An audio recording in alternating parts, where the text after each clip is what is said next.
Hi, everybody. We're back. We're here once again with the season finale of Sanguine Dominion, Chapter 10. We left off last time at a fairly precarious point. Our good Brujah had committed one of the cardinal sins of kindred on life.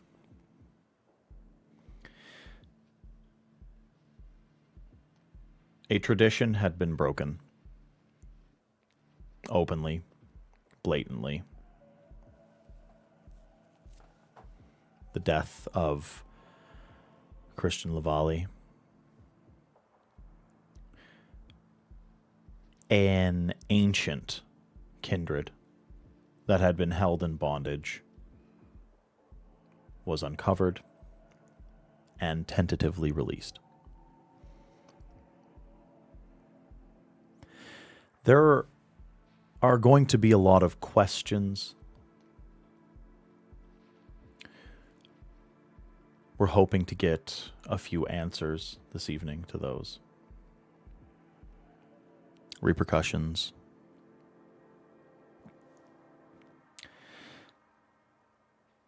But rather than dwell on the past, I think we can jump right into the future. A short time after the events that happened at the CPR rail station at the Heritage Park, one Christian Lavallee's personal domain and site of the Tremere Chantry. December. You rush ahead. As quick as your means can take you to get back to Midnight Moon Magic and to get in touch with your retainers, your herd, your coven, your friends.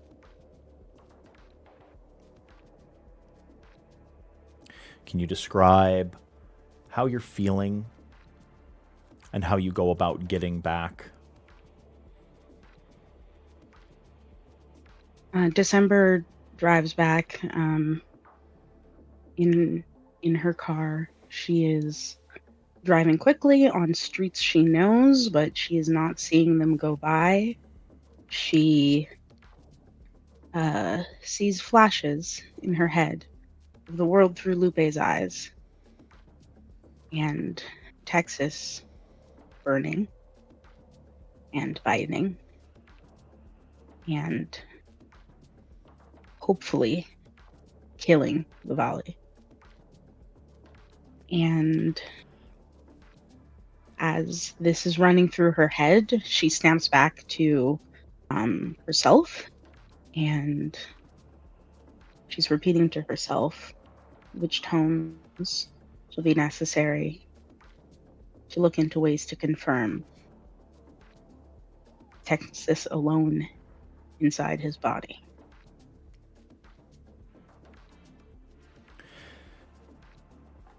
Do you notify the coven that you're returning before you get there?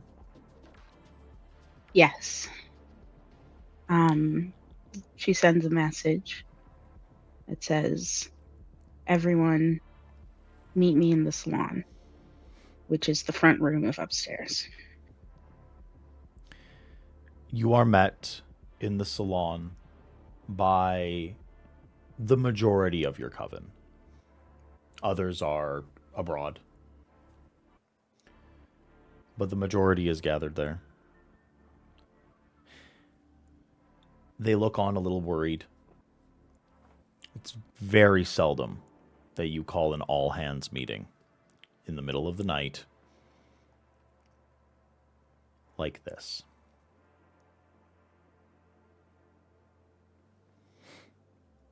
One of them steps forward.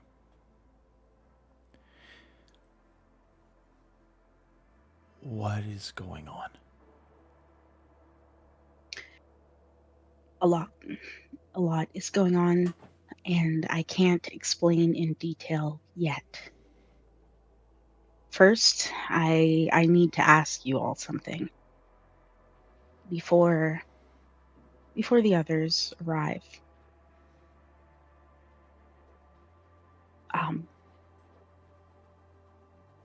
Let me preface with I have provided for you all and relied on you. I have cultivated your skills. I have shared mine. You have learned from me. I have learned from you. You have sustained me in dire moments. You know who I am, a witch of blood, but you don't know why. My lack of transparency is for your safety most of the time, or mine. Recently, things have gotten messy with my other friendships, my business relationships. They are merged in some places, have diverted in others. This time in my life is full of the reward of knowledge, but danger. There is a lot of danger, more danger than I want you to know. So, starting tonight, there will be changes in the House of Midnight Moon. And I need you all to make a choice. Deepen our connection into the supernatural, or take a break from the coven. You're not being expelled, just asked to stay away. Or if you stay, I'm asking something of you.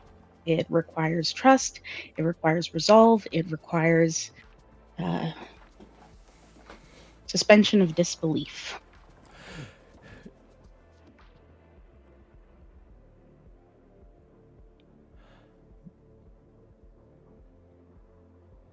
It's one of the newer members of the coven that steps forward. A young woman.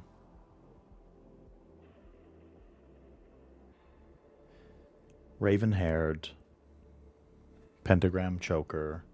The very picture of nouveau witchcraft, gothic attire, someone who lives the aesthetic and the lifestyle, but someone that you've grown to trust. And her name is Marcia.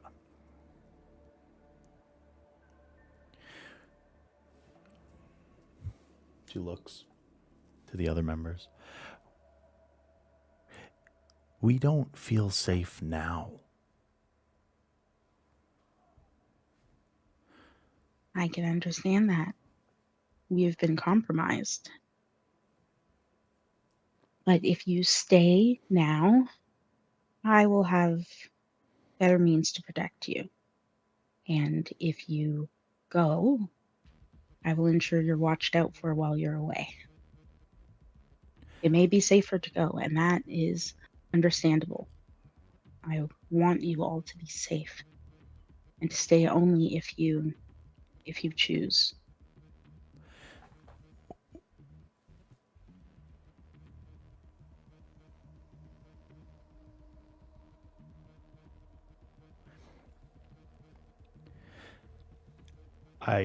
They look kind of nervously.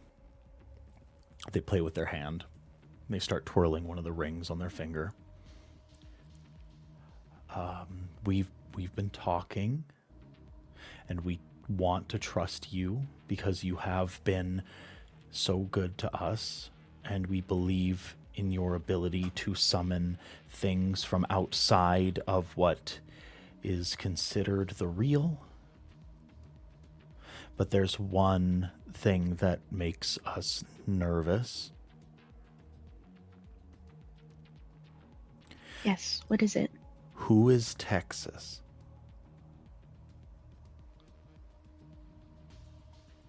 We've never seen him before the community night.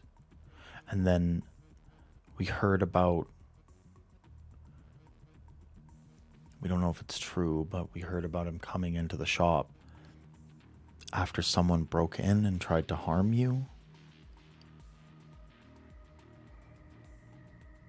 He's a friend. You remember Lupe, of course. Yeah, we love Lupe. Another friend. The man with the fancy cars who comes by occasionally. Another friend. The reason you keep finding toothpicks everywhere. Another friend. Why are we scared of Texas?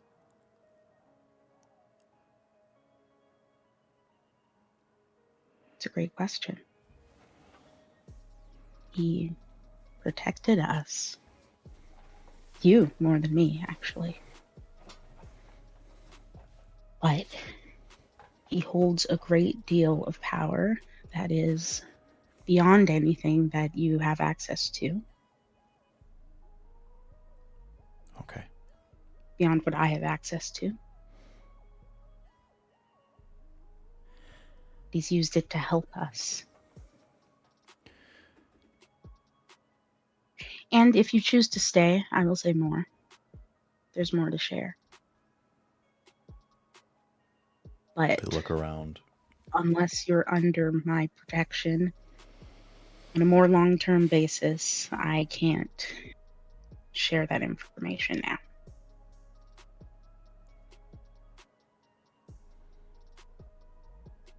No one's leaving.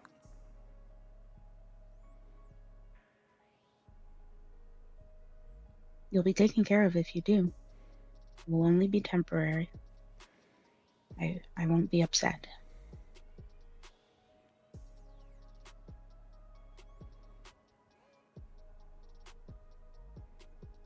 And December is warring with herself on whether to push harder, to confirm, to ensure that they understand the level of danger that is ahead before she says,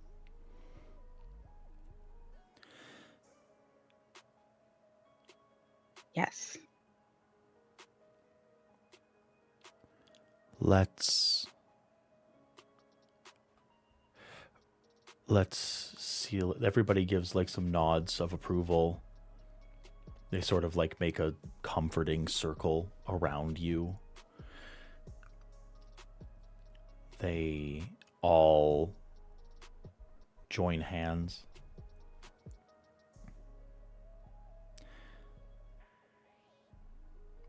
We're not going anywhere. Thank you. Thank you all.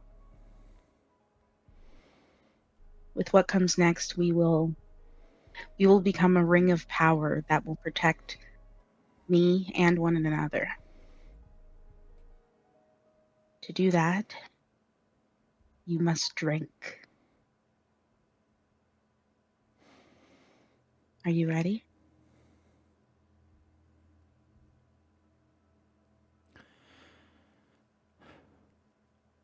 A couple of them look at each other nervously.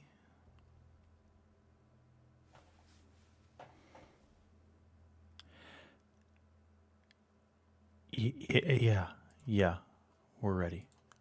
We're very ready.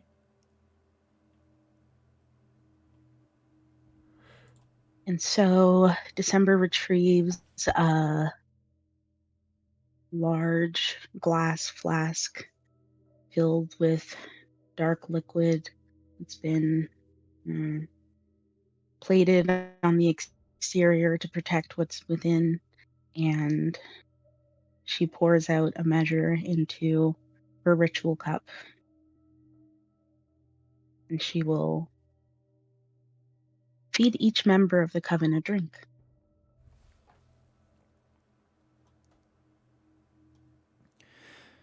They all take from the cup. They all drink. There are various looks of ecstasy and of rapture.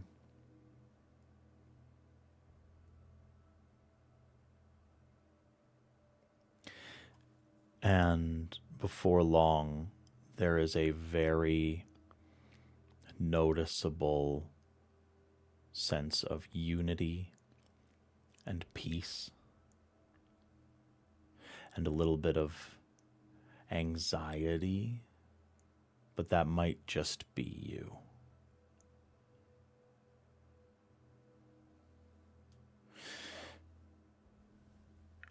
When the moment passes,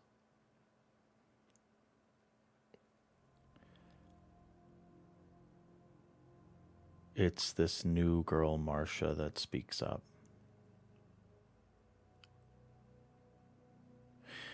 Where do we go from here? An excellent question. The others are coming here because we got into some trouble tonight, and I'm hoping to get us out of it.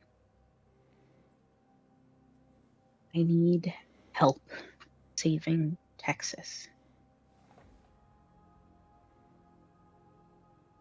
I have an idea of what I'm looking for. Mostly I'll just need support, resources, maybe a feed if the need is required. Okay. Okay. And think of the others as an extension of our circle. They protect me, I protect them, and an extension you.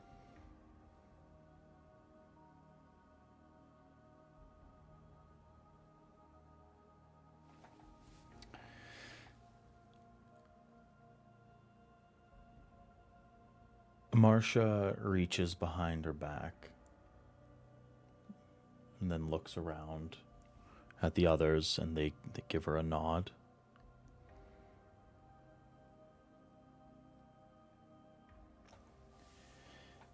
She pulls out a bottle, or rather, yeah, it's a bottle, not like a drink bottle or anything like that. More like a glass gourd.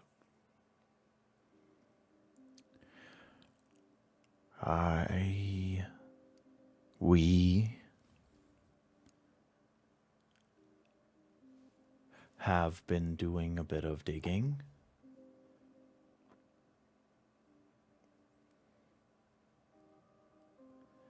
And I think this might be something that you need.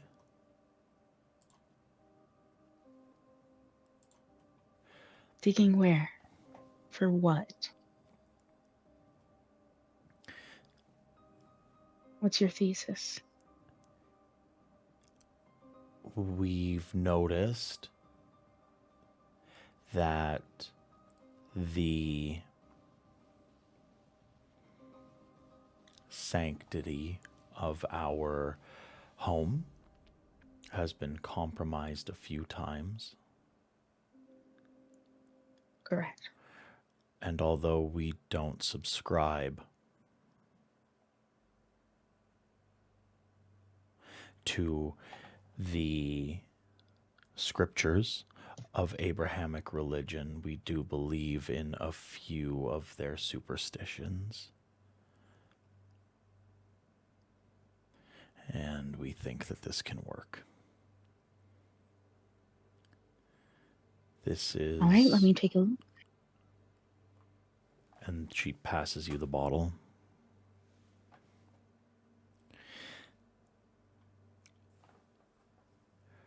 As far as we can ascertain, this should help in some way. It's akin to a sort of blood of the lamb. You can spread it above a door. And you speak a name. And they stay out. On paper, even God.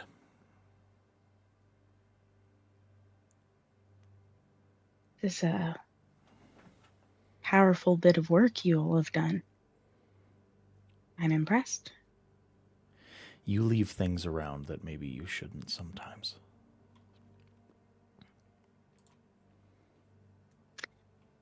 Those who are tempted by knowledge are my kind of people. Yeah. Do you still need us, or are you going to deal with Texas? If a couple of you can stay nearby in case, that would be helpful. The rest of you, please don't leave the shop. Just give us some room.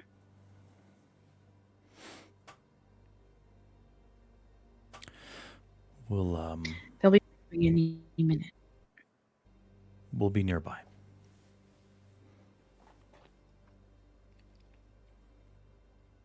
Thank you. We're going to swap back now.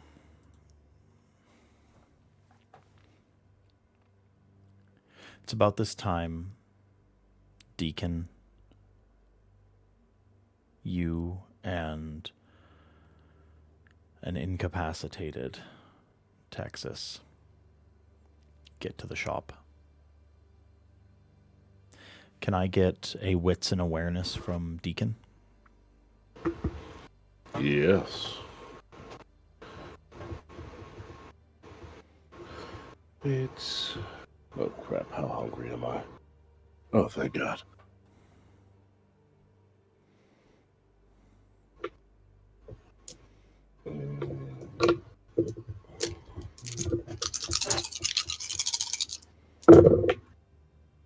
That is 3 successes.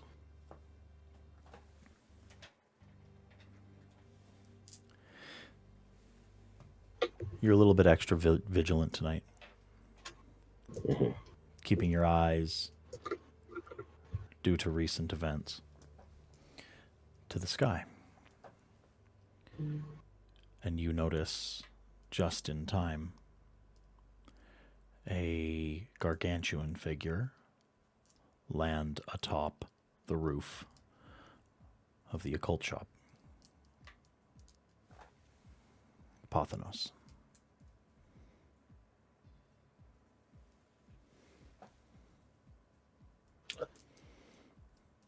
I thought it was going to go its own way.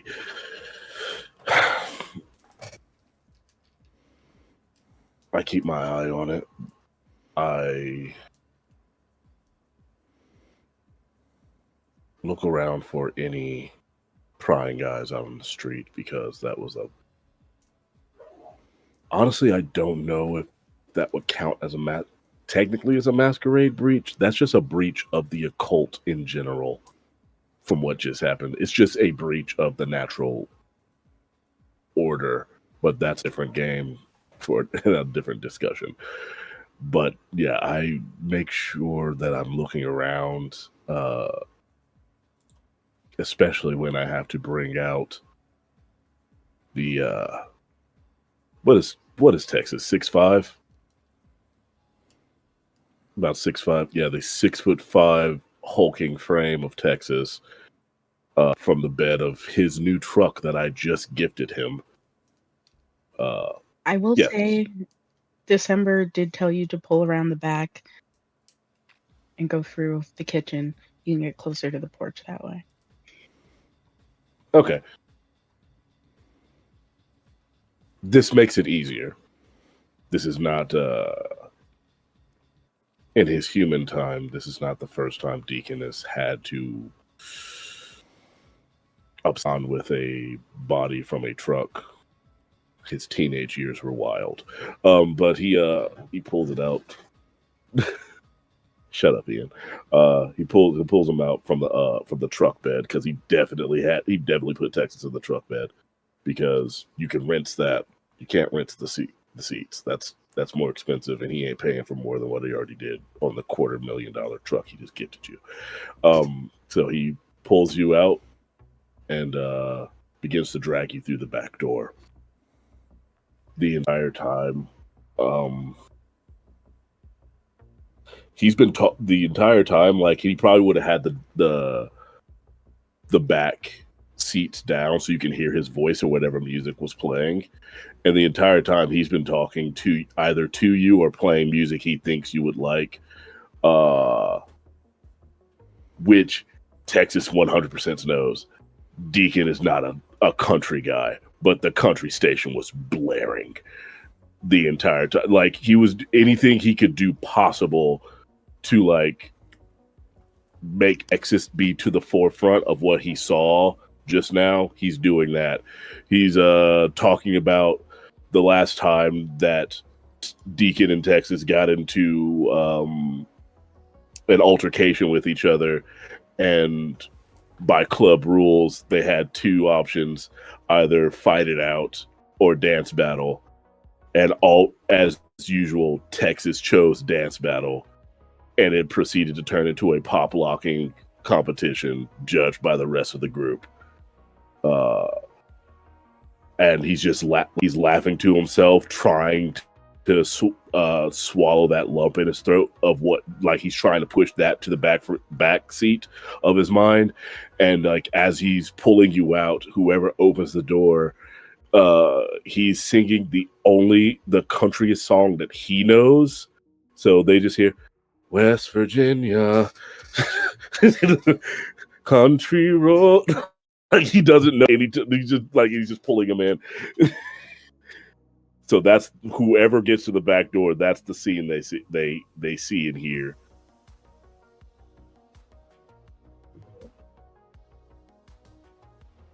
I could only imagine that it was December that answered the door. You're the one waiting. Correct. So yeah, as soon as you open the door, country roads take me home. Didn't take you for much of a singer. Bring him upstairs. He brings him in. That's what his specialty is in for performance. He loves to sing. He does. He takes him upstairs. As you take him upstairs, I will ask, December has not historically dealt with diablerie. This does not mean that December is entirely uneducated on diablerie and the after effects. I'd like to find out exactly how robust your knowledge is in this act. Can I please get an intelligence plus occult? All right. Does what I was reading up on in the digital book have any impact on this roll, since it dealt with the subject as well? Yes. I would say feel free to add 1 dice.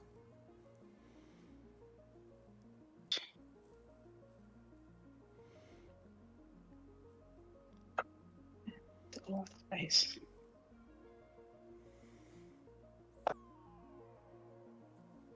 Okay.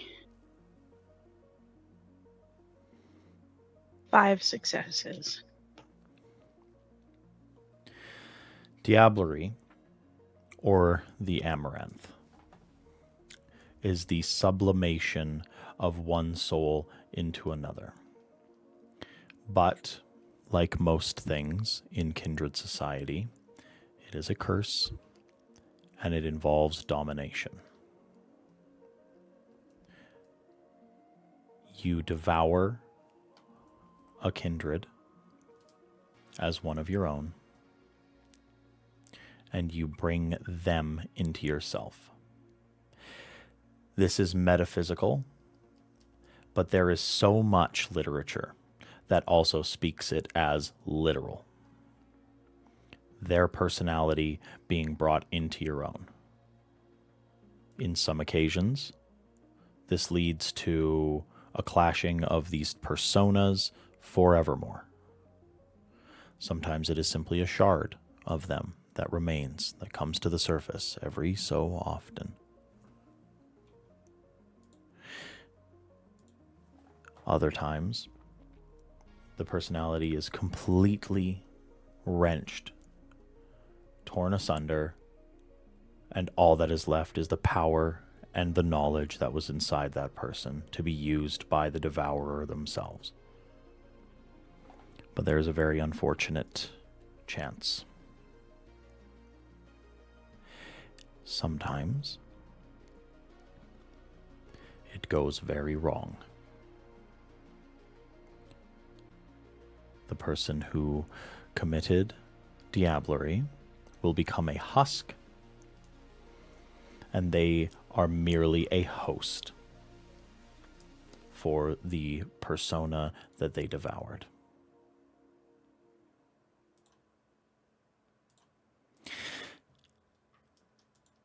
As far as identifying these things,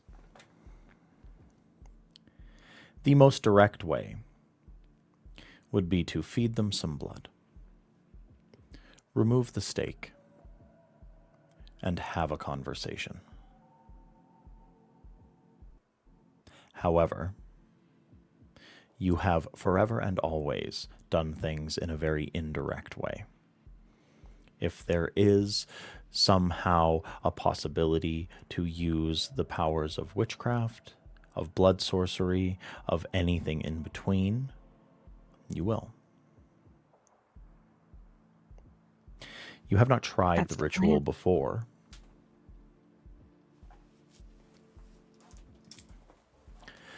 But you have read and own grimoires that detail something known as exhuming the persona. Usually, in centuries past, this would be used to pull Malkavian or mortal altars forward. A person who is suffering from dissociative identity disorder, you would be able to, through the power of blood sorcery, pull a persona of choice to the forefront. If there is someone inside of Texas, there's a good chance that this ritual, since you know the name, the clan, and many other details of Christian Lavallee, that you would be able to summon him forward. But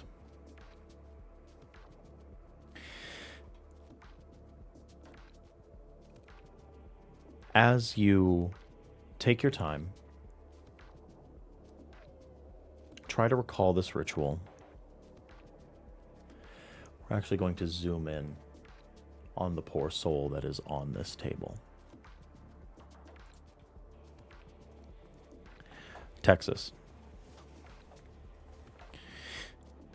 Torpor is a very interesting state. It's somewhere between liminal space, a fugue plane. It's like having the sleep paralysis demon sit on your chest and never being able to wake up. It can be peaceful, but not for you. And not right now. You feel outside of yourself.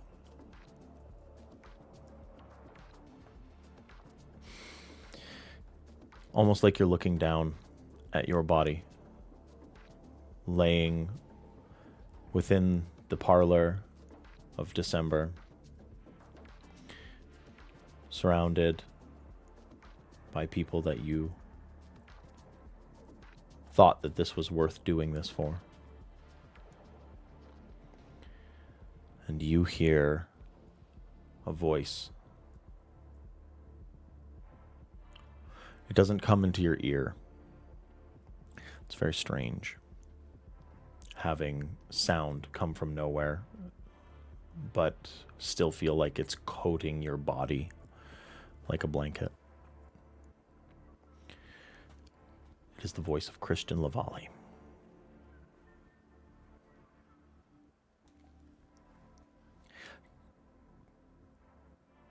Texas, is it?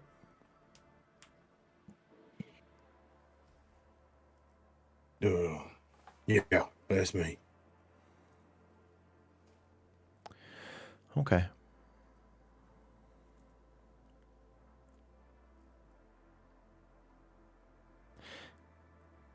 What gave you the right to kill me and eat my soul?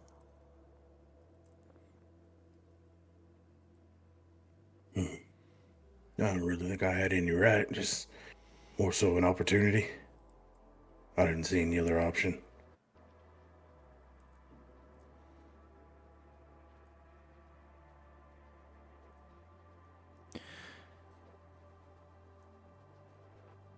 You did it right. I'm fading.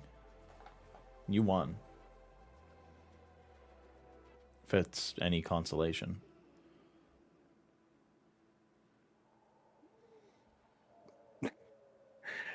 In this moment, would you prefer me to be honest or just kind of go with this convo?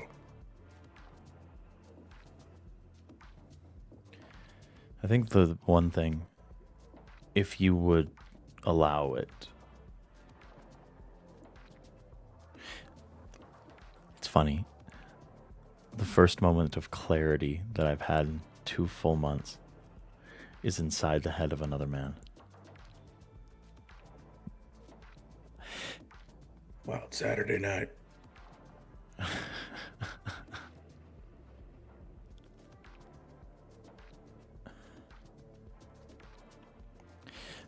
I can't force you to do anything, so I'm going to make one last request. Don't let what I was doing die. I was really trying to fight back against all of this. And I got caught up in things All of that... what?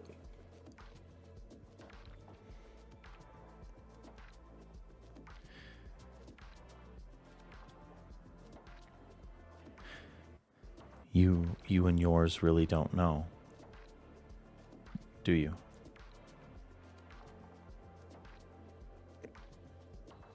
Be transparent. It's more so like me. I really don't know what's going on, but I kind of like being in that space. But they need to know. So tell me.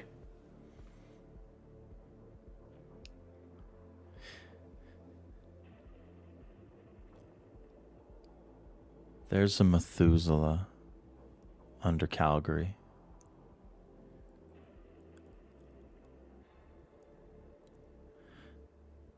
And it's doing terrible things to the people here. It's doing terrible things and playing with our curse. And I don't think it even knows that it's doing it.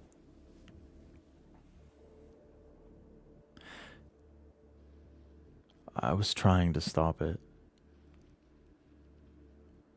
And as far as I could tell, Strathcona was helping it. And he had this little cult going. But they've all gone to ground. But now you ate me. I sure hope December can actually make sense of what I was doing. I really do.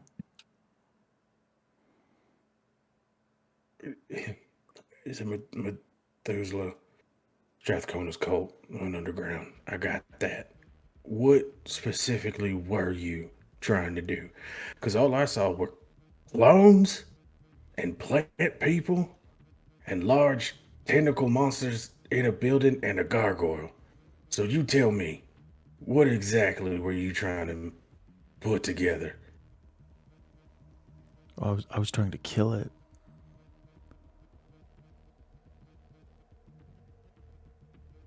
with these things?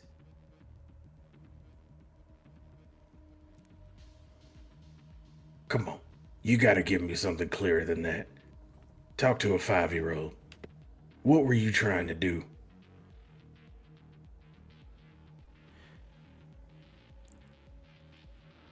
I'm sorry, Texas. Or is it Bartolo? Or is that me? My head's getting a little bit fuzzy.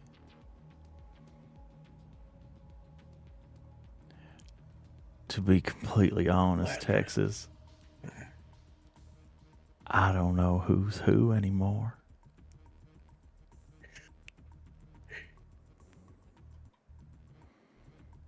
Oh, this is, I'm rightfully fucked now. Cool.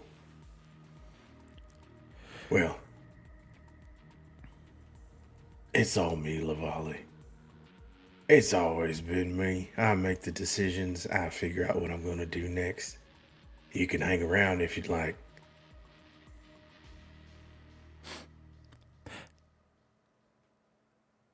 I'd say that I really hope that there's some sort of sinister part of me that was going to be coming back to haunt you, but I think you have made your own bed. Goodbye, Texas.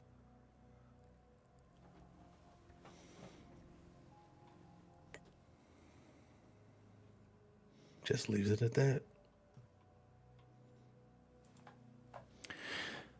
We're going to fade back.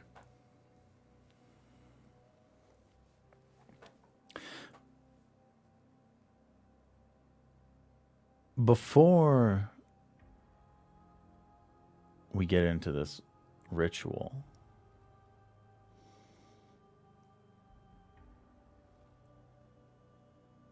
where did Uptown go?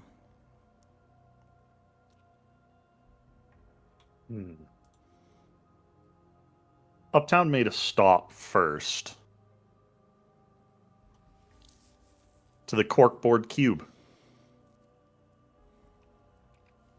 He updates in nigh on undecipherable code pigeon language bullshit all over the cube. And he's sitting in the middle of it, just kind of rubbing his chin, hand through the stubble that's been there ever since he was embraced. And I have one question. Is Modi with you? Modi's outside, like Modi's out in the hallway because this is a storage facility.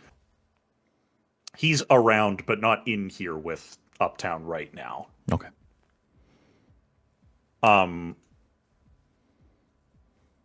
Uptown gets up. I don't have all the pieces. Something's fucking missing. What am I missing?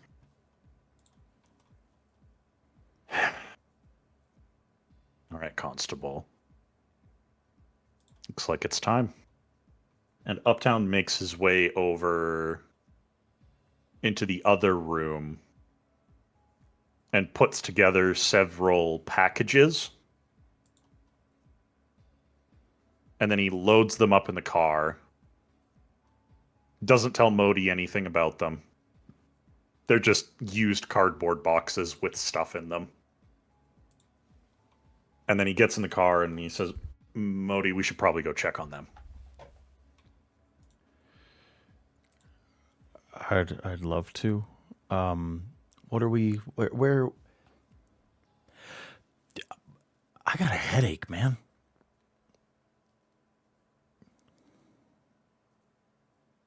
Uptown looks a little closer. What's going on with Modi? Can I get an insight? Wits and insight. Absolutely.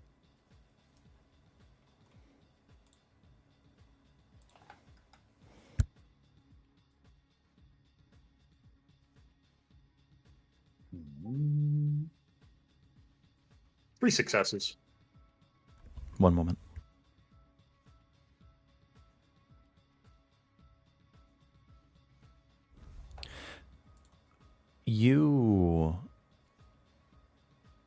You've seen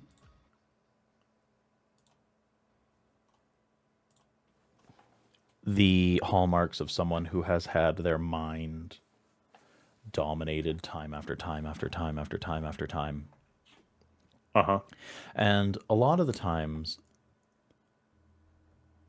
they'll turn sort of into like a pale shadow of themselves.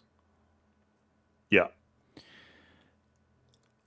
But every so often an individual will become hypersensitive to mental manipulations and become a little bit prescient of it or show hallmarks of it, almost as if their body is rebuking the supernatural push.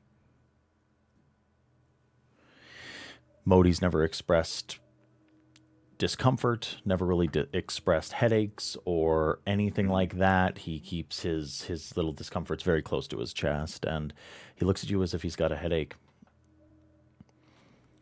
He says, yeah, it doesn't happen very often, but I think it might be because I was near Lavalley's. I think like maybe some of the chemicals that he would use, or like the tinctures he was making, or something like that, always used to give me a wicked headache.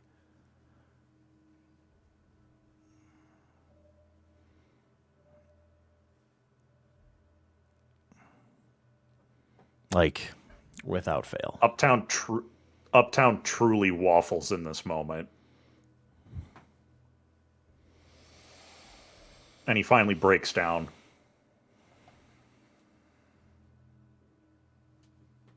Modi. Yeah, boss. Tonight was the first time in over 40 years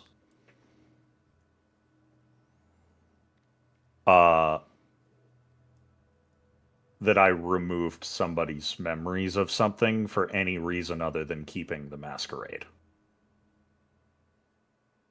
And one day I will tell you the truth.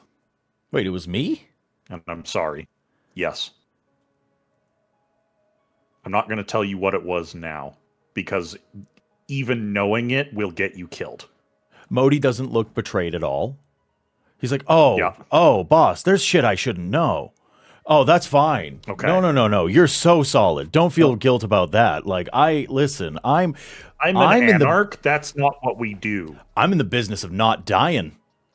So we're gonna, if this needs to happen again, you have consent. Very good. Okay. I'm not crossing that bridge. If there's something I didn't need to see, amazing. Love that for me. I don't remember what it is. Sometimes I drink to forget. This is quicker. Like, we're good. We're so good. Okay. For future reference, that headache you just got is the aftermath of somebody making you forget something. So you hanging around Lavalley. What about the diarrhea? It's a physiological response. Is it diarrhea too? That's a part of it. Oh, I think that one might just be a you thing, buddy. Sorry. Fuck. All right. Okay. Yeah. No, that sucks. That sucks. All right. I'll get better fiber. When we get there, you're gonna wait in the car. I get you. Can I ask you something? Yeah, absolutely. Is Lavalley dead? Yeah.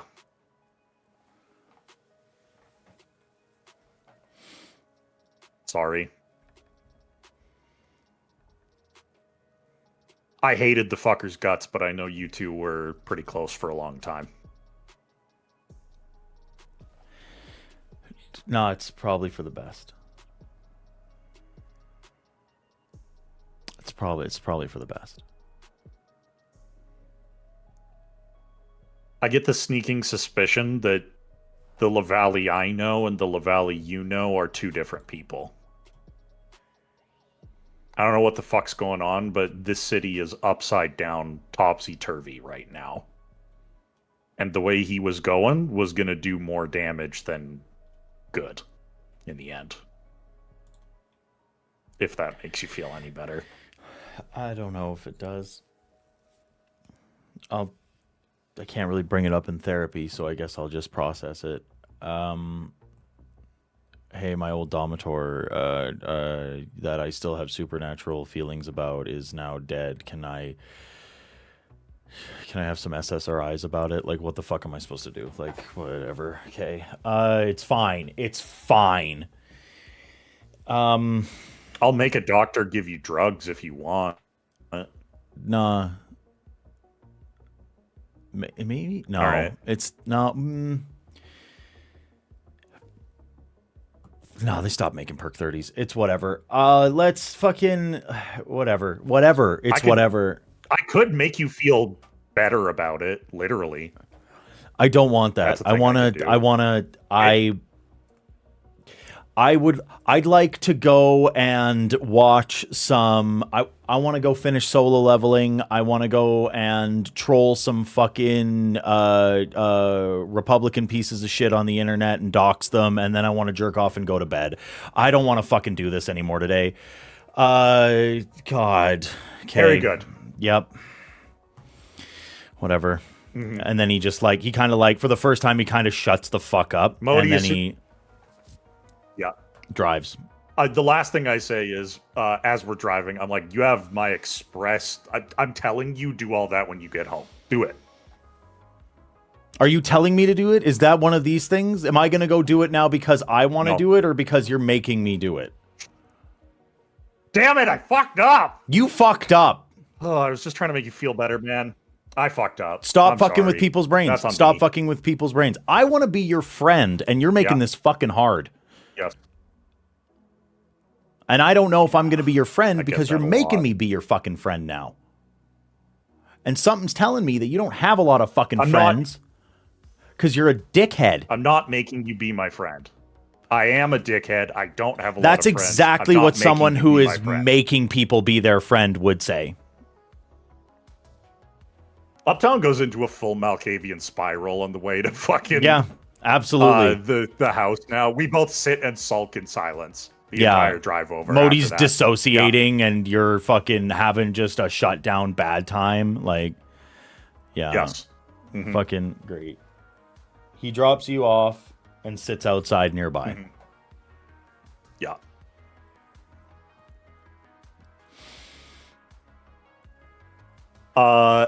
I make my way inside. Mm-hmm. Did December tell me any specific place I'm supposed to go? Or no? That's a good question. Like you told Deacon to go around the back. Do you tell me the same thing? I don't know that she would have, but you'll get let in, whatever way you choose to enter. Okay, I walk in the front then. Yeah, which is totally fine. They're dealing with something in the back, or on a different floor. So it's one of the coven that lets you in, looking freshly wired. And Uptown looks for a second at this person and then goes, "Oh, did you get the juice?"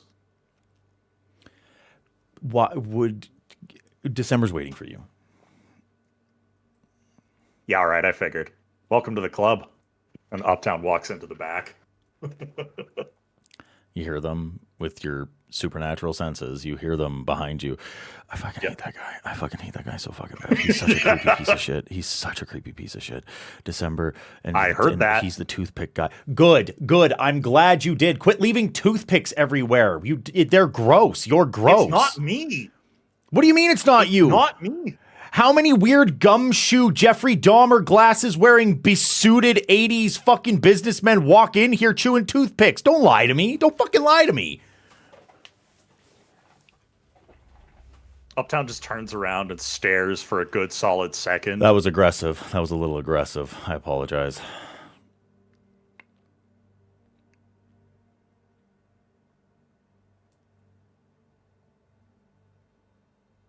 He gets sent upstairs eventually. No. Uptown does the whole deep breath, not making eye contact for a second, and then just looks up and goes, I think you're just as pretty on the inside as you are on the outside. And if you ever talk to me like that again, I'm going to find out.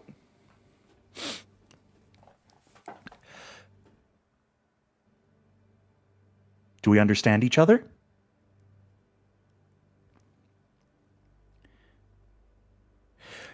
You know, call it the juice. Call it sitting on home turf. Call it whatever you want.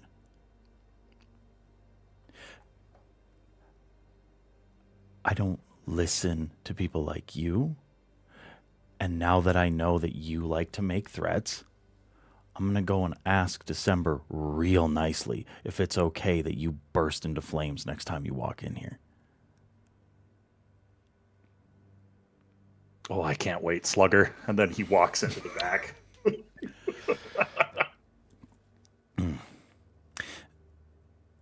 We're going to zoom out real quick. One last thing. Uptown walks into the back and says to December, that guy learns quick. Right on. Good job. And that's it. She kind of tunes him out.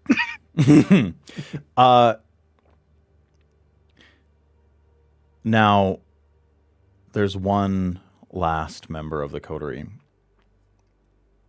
that we have yet to find out where they went directly after. They were clearly in some amount of distress over a missive that they had gotten. But perhaps they needed to get some affairs in order before they confronted anything. Lupe, where did you go after the confrontation with Lavali? How many hours has it been? Maybe one. Okay. I think I made a little call.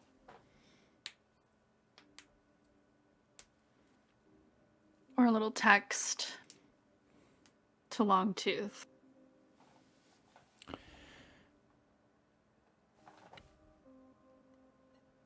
Is it a call or is it a text?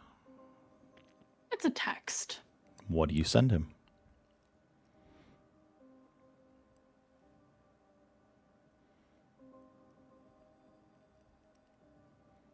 Don't go too far. I might need you in a few nights.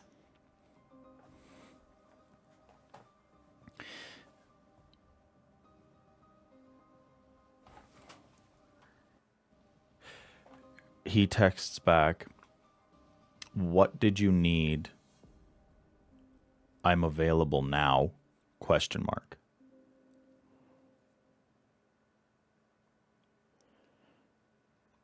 going to call him.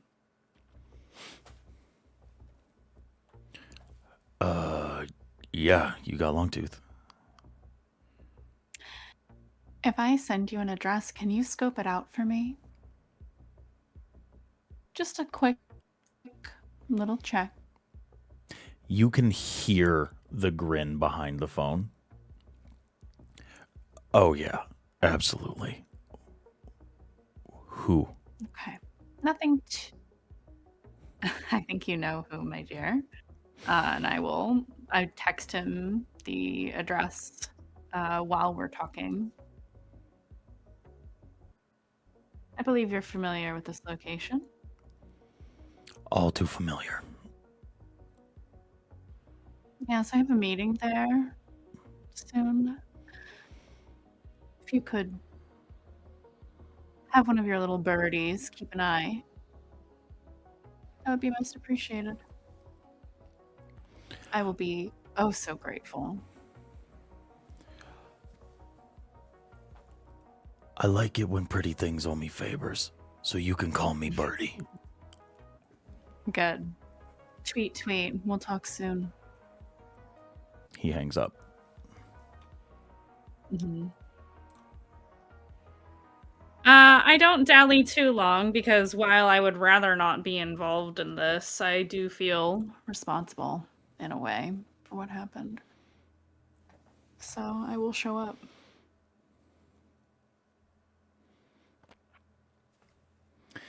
Sorry, one more time? Did I cut out? I missed something. Oh. I said, though Lupe would not really want to be present for this, she feels somewhat responsible, so she shows up.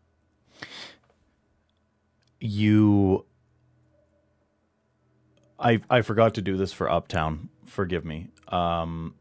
Maybe we'll call it the Malkavian spiral, but can I please get a wits and awareness? I love a wits and awareness.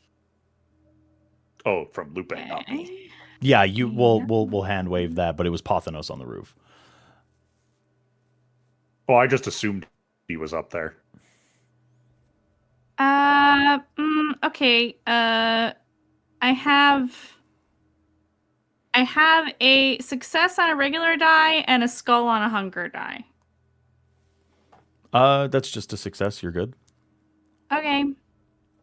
One singular. I never roll skulls. I don't like that. Yeah, only super important if you get no successes. Okay. Pothanos is atop the roof. As Deacon has described it in the past, what can really only be described as aura farming. He has wings clasped in front of him. He is standing stone still at the very corner of the rooftop of the magic shop and is observing all of the goings on of the street. If he was a living creature, you would not be able to tell, but he is present. I love him. I give him a little wave. Just a little. You see his eyes dart down to you, and that's it. I don't expect him to move. Yeah, I don't expect him to move. Say, walk in, oh so casually, because of course I belong here. I belong anywhere that I am. And which of the coven members answers the door? For you, it's Marsha. 20 names right now. It's Marsha at the door. Come up with 20 names right now.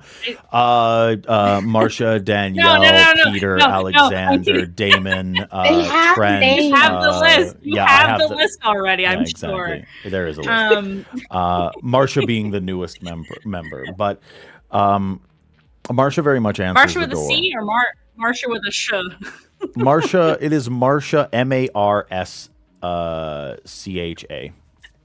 Marscha. No, Marsha with a C or Marsha with a sh. We're not going to move past that. Yeah. Sorry.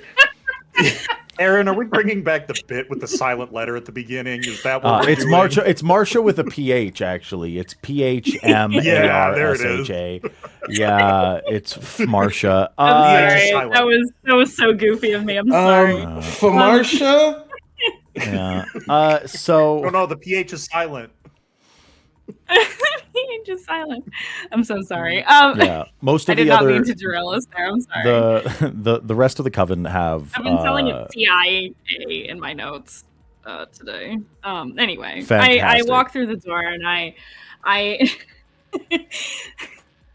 walk through the door and I see them. Them, right? And do I notice the vibe? Do I smell it? Do I feel it? You've met them before. What is it like? Right, but now they're They're different. They look Right? around. They look to the left. They look to the right. They look at you. They're like, come here. Come here. Okay. All right. What's up? I'm basically a vampire now.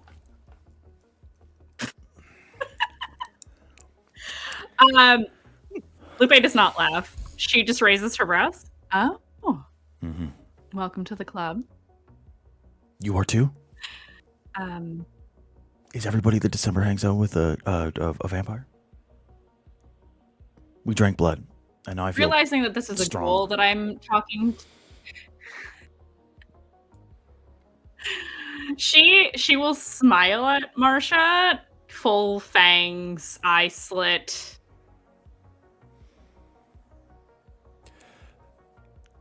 Wasn't it obvious? December is like really severe about it, and like I'm very serious, and I'm gonna treat this with a lot of serious. I'm gonna treat it with a lot of severity. But it's really cool, right? Yes. That's Yes, it is. That's what I'm saying. Like I tried to move something with my mind, and I think it worked. I think it worked. Wow. Impressive. Yeah. Yep.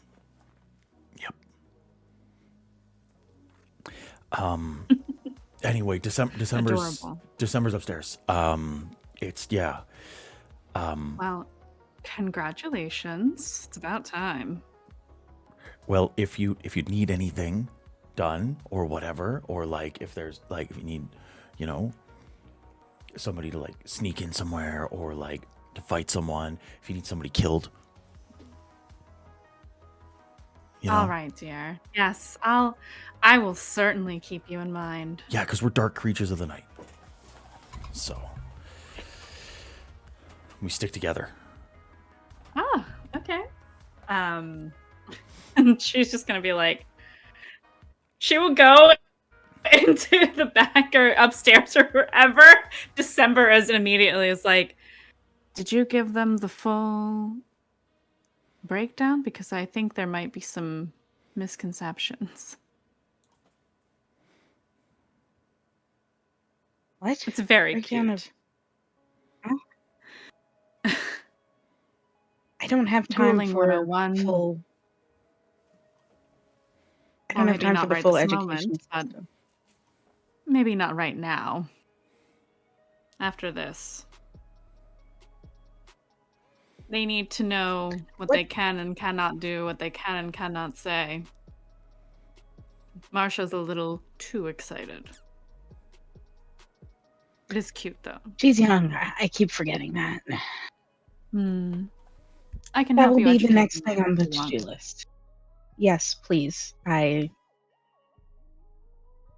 have a lot to focus on at the moment. You're fine. I will nod to the boys and look to Texas, who I assume is on the table right now. All right, what do you need? What do you need me to do, if anything? I'm not sure yet, but stand by. I need to check something before we get into a ritual. Then I'll probably need you. Wish? December's going over to Texas, where he is on the table. Looks down at the stake in his chest, and then up to his face, which I presumed is both burned and covered in blood. She says, typically I would ask before doing something like this, but I get the feeling you'd say yes. It's to help keep you here. And she's going to make a cut into Texas so she can taste his blood and know it's his and not someone else's. I want to get a taste for blood and see what's going on before I get into the ritual stage. See if I can discern anything with that power before the next step. As the blood hits your lips, can I please get a resolve plus aspects as you are immediately shunted into premonition? Shit. Okay.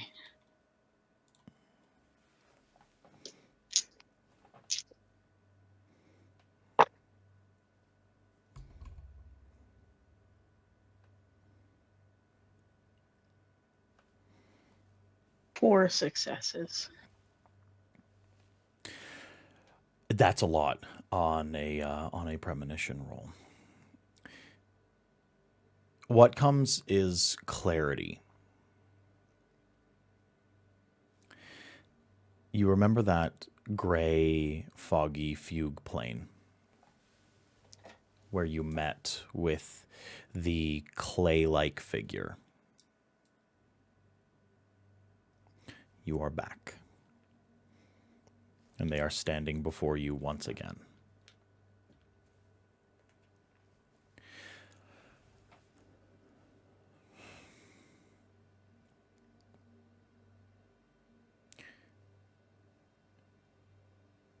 You touch things that don't belong to you. Comes words from a mouthless face. The androgynous, vaguely masculine body regards you. You feel grounded.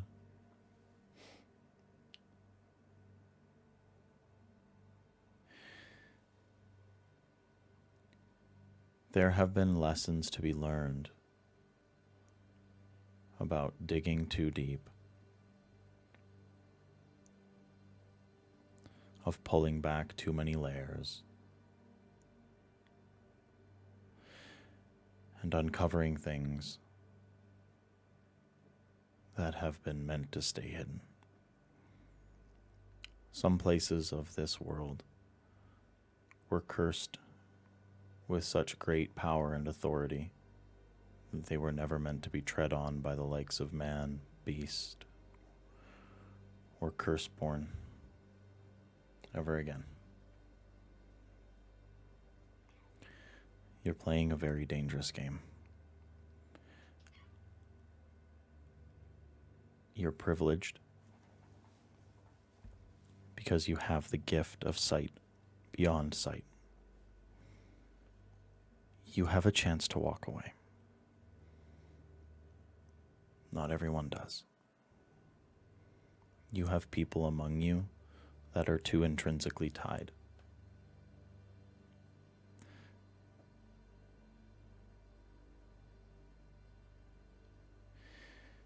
You come from a line of bastards and usurpers, thieves. Usurpers, truly.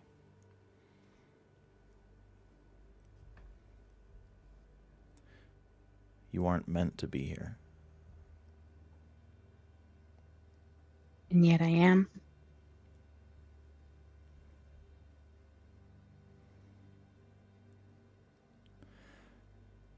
I'm tired. I don't want to stop. be. I can't.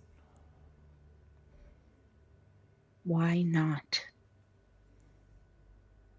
What's driving you to this? My sins.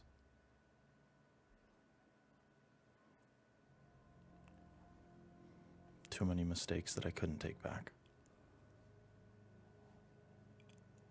Too much time. So you continue to make them and I let you? That's what I should do?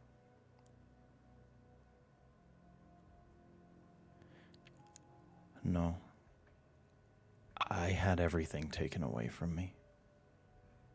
Even my free will. I don't control my body. And I barely control my mind. I'm trapped. I'm stuck. If you don't control it, who does?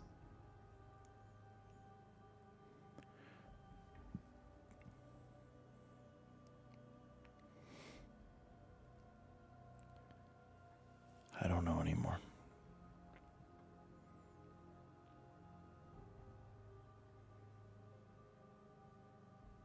How long have they been controlling you? Since white men came west. And they tried to bear me somewhere sacred. And it didn't take.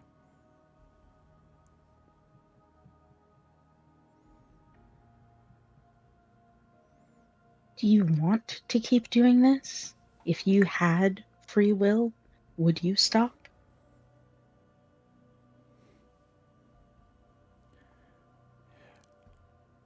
Everything, everyone that could have stopped me has been pulled away. I felt them leave.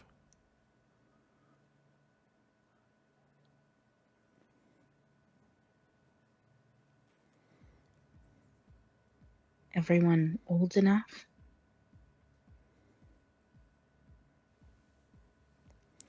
The voice goes silent.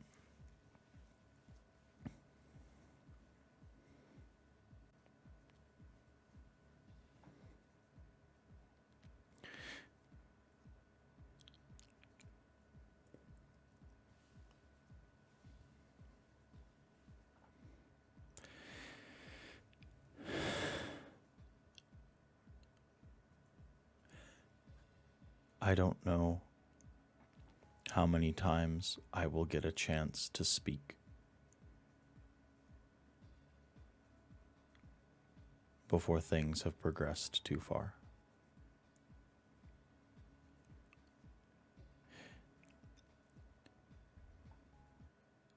The sins that were outlined by our original father will be broken if I'm not stopped. And then it will be the burden of man to stop me. And they will. But many people will die.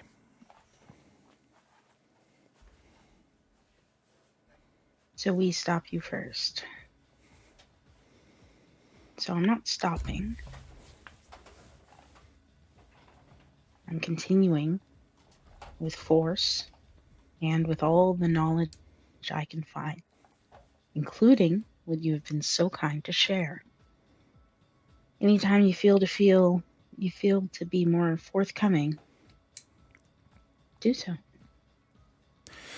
My mind is open. Look for the other shards of me. They are planted in the ones that stole it.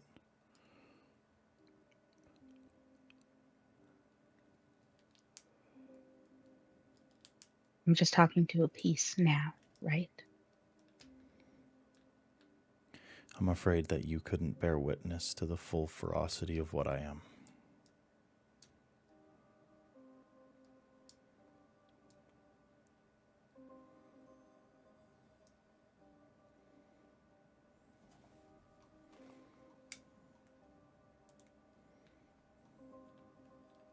Have you taken control of my friend?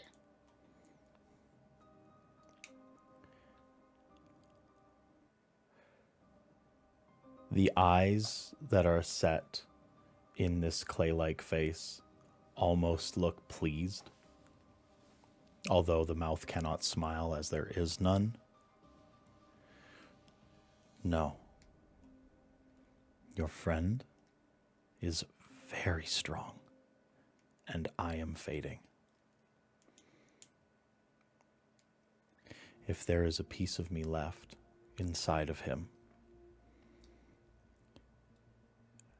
I cannot control that, but I control none of him.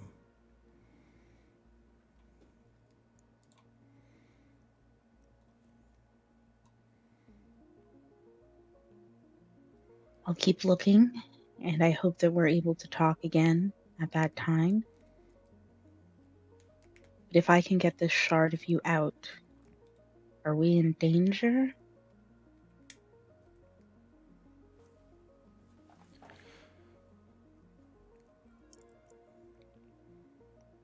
You've been in danger since you were embraced.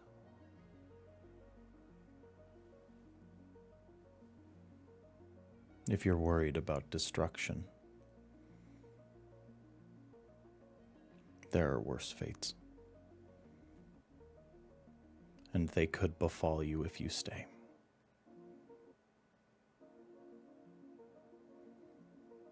Could, not will.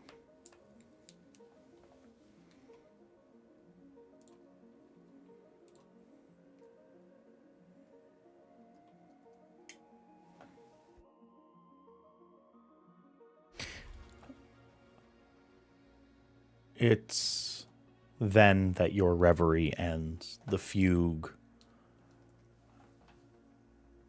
wisps away, and that flat plateau fades back into the salon, and the clay-like individual disappears.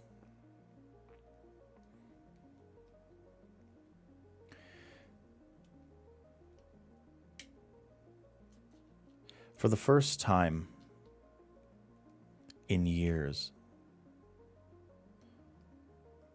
your nose bleeds.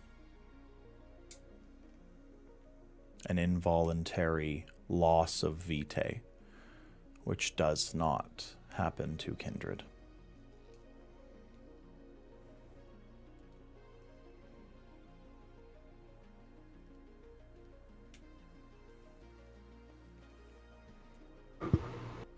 Can I smell that? Oh, yeah. Does she smell like my And type?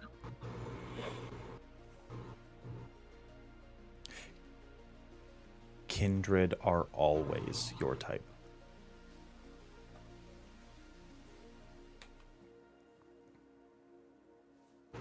Yeah.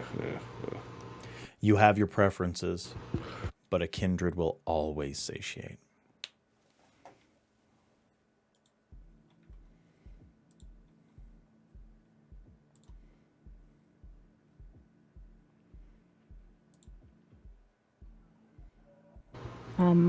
To complicate matters, I don't think December is as careful as she should be about this situation because she's focused on thinking about the ritual.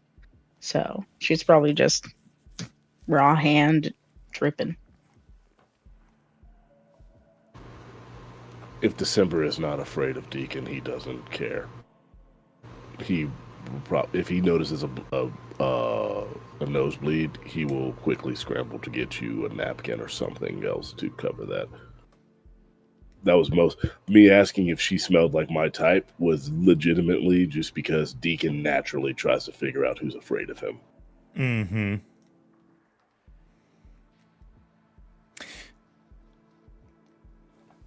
I think it's right there that we are going to take our first break for the evening. We'll come back to the ritual. Everybody, stick around. As we always say, tell your friends, tell your family, tell your neighbor, tell your garbage collector, tell your local congressperson, tell your dog that I love them. You smell good today. You look great. Everyone is bonita.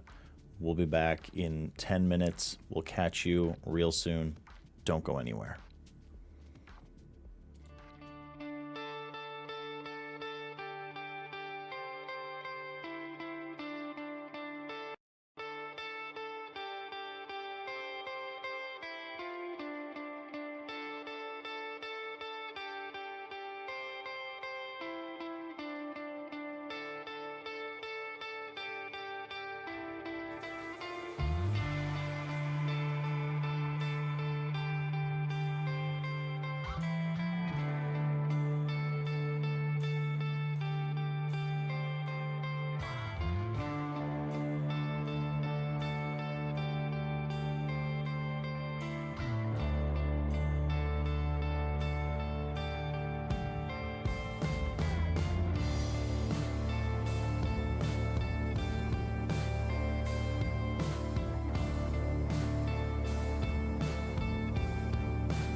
Hi, everybody.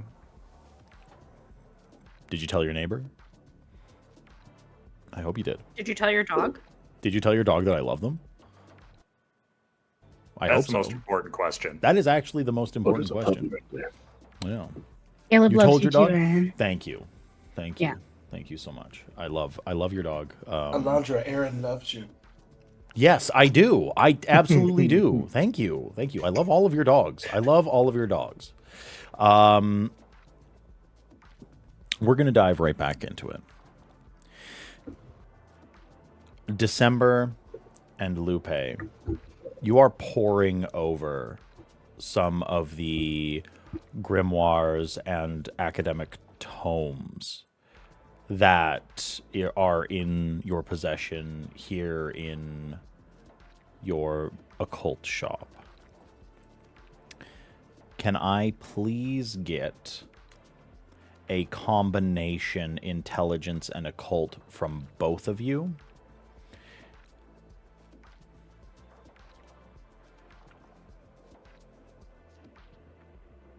Let's fucking go. 3 successes. Okay. I'm going to use some willpower, so give me one moment here.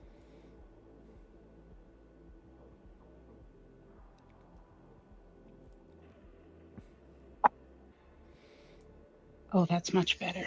Okay. 6 successes with a crit. 6. Lupe, your total successes was 3. 3? Because you said intelligence occult, right? I did.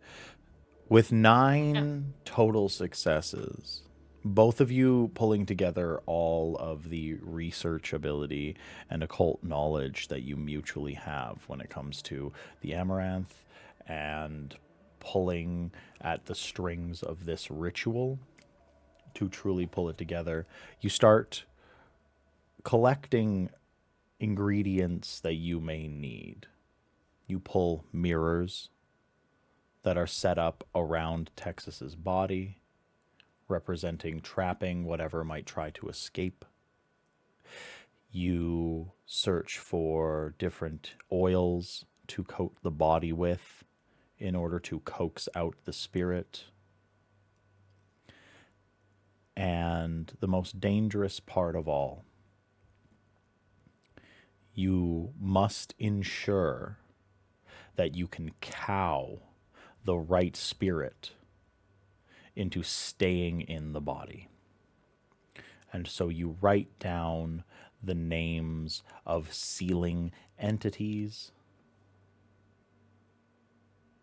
onto a length of cord, and then you burn that dangling above Texas's body. And as you do, as the conductor of the ritual, December, can I please get you to make a intelligence plus blood sorcery? And Okay. Lupe is assisting in this and will be directly giving plus 2 dice. Oh, sick. I don't have to roll anything, though, correct? You do not need to roll anything. Your successful occult allowed this to happen.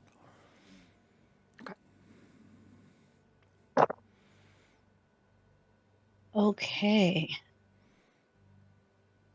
Um,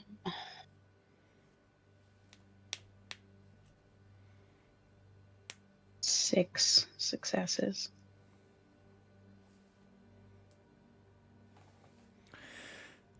So,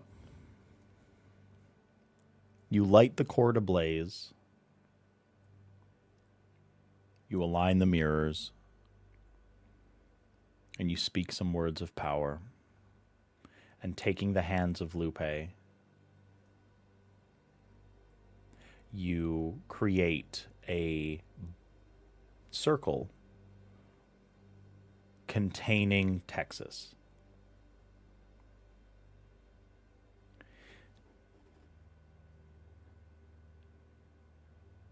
At first, You sincerely believe that the ritual is not working. There is no rumblings. There's no energy in the air. But it's not really that kind of ritual. Texas, you may wake up.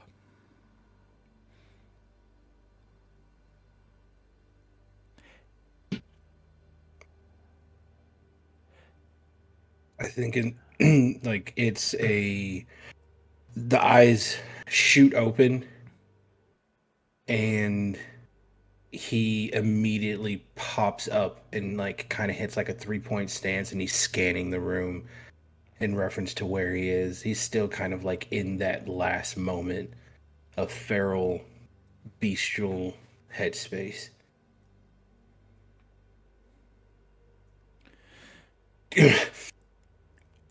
Okay. Don't Where move. where You're- where am I? We're at midnight moon.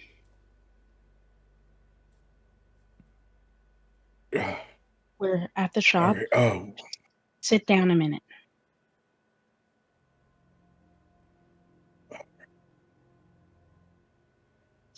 What do you last remember?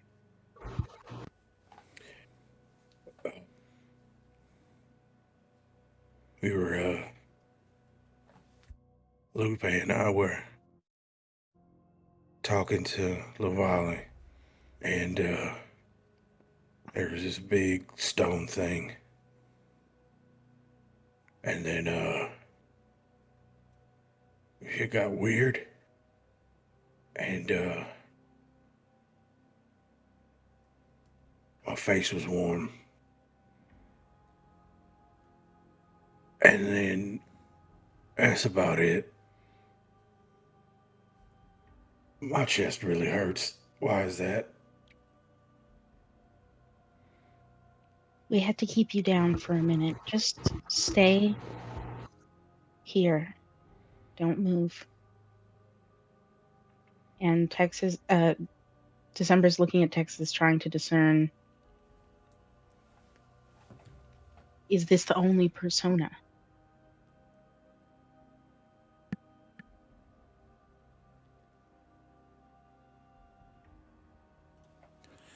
Is there anything else? As far as you can tell, the ritual was a success.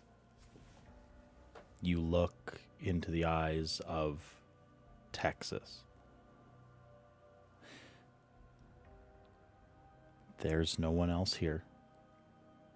You have drawn out the only person inside.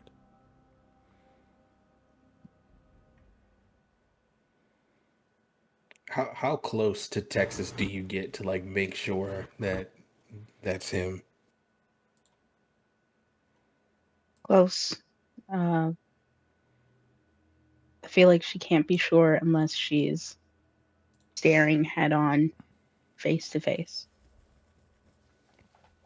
I think if you get like about here to him, like he's looking you right in the face and he's like, boop.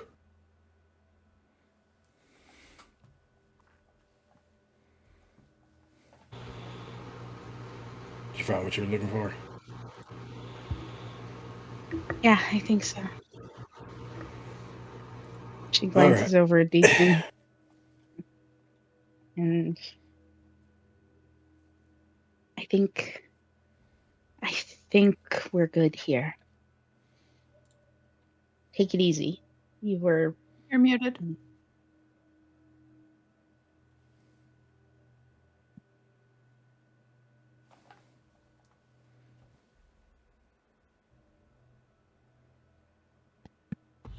Okay. I say busy. I'm not.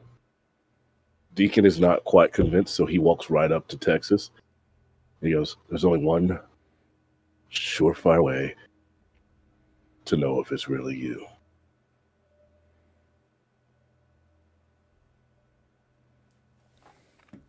Do you remember, girl? On the floor, you and me. Till dawn, till 3. What about us, girl? Do ya? Do ya? Do ya? Do yeah, it's him. All right. Stop it. It's fine. Yeah, we all, fuck, everybody knows my affinity for Remember the Time and that whole dance sequence. It's a tribute to Black culture, honestly. Okay. I will also say, last game, I mentioned there one time that Deacon did dominate Texas as a joke. And it's that whenever he hears that dance sequence, he starts dancing. That's how he knows starts doing it. Yeah. This is a canon conversation that Ian and I had months ago. Tremendous. I'll have you know, I was not privy to this. Yep, this is just us making character bullshit between us. Fantastic. I love that so much. Were you muted, Charmy? Oh, I'm good now. Perfect. All right. All right. So what are we doing? Are we good? Did we do the thing? Are we fine? Dog, you fucked up. Mm-hmm. Why? What happened? No, I mean, no, like you physically are fucked up. You did the right thing. We're not gonna tell anybody what you did, but you did the right thing.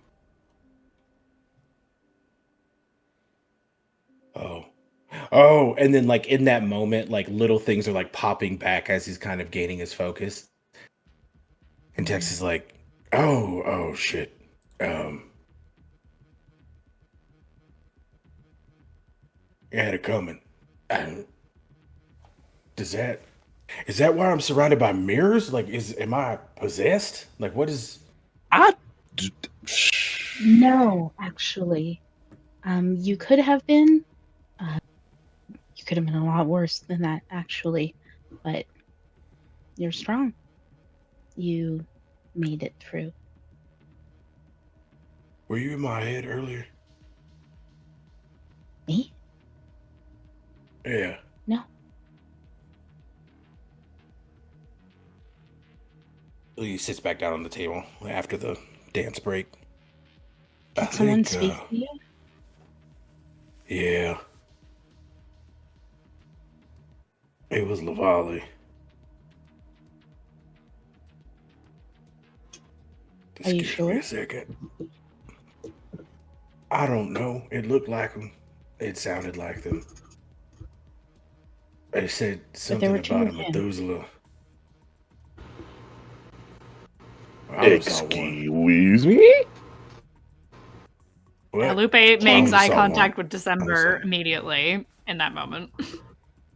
Can we get an in-game explanation of a Methuselah for Charmy's sake? A Methuselah is very typically a kindred whose generation is anywhere from 4 to 5. Some would consider 6, I guess.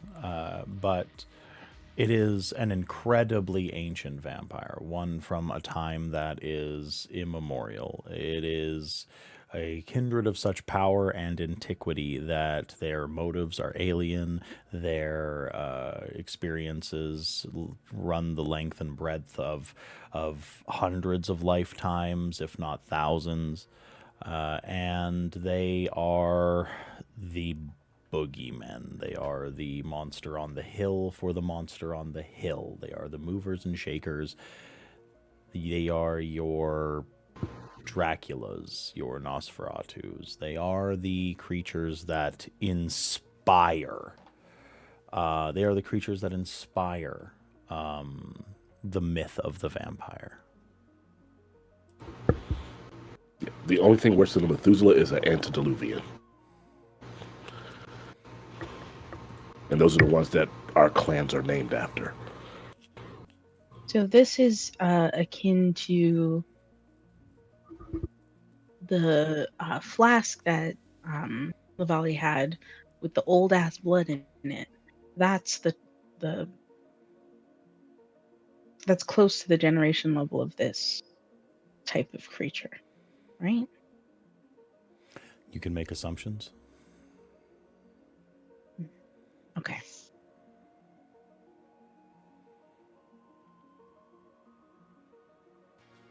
Yeah. And it said something. So, if it wasn't you, then I would have to assume, because of what I did, it was a piece of Lavali. I don't.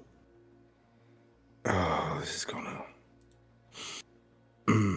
This is gonna suck to say. I don't think they were the bad guy in this. They said what they were doing was trying to prevent this Methuselah and it's under the city. And Strathcona was building a cult. I think we kind of came to that discernment previously.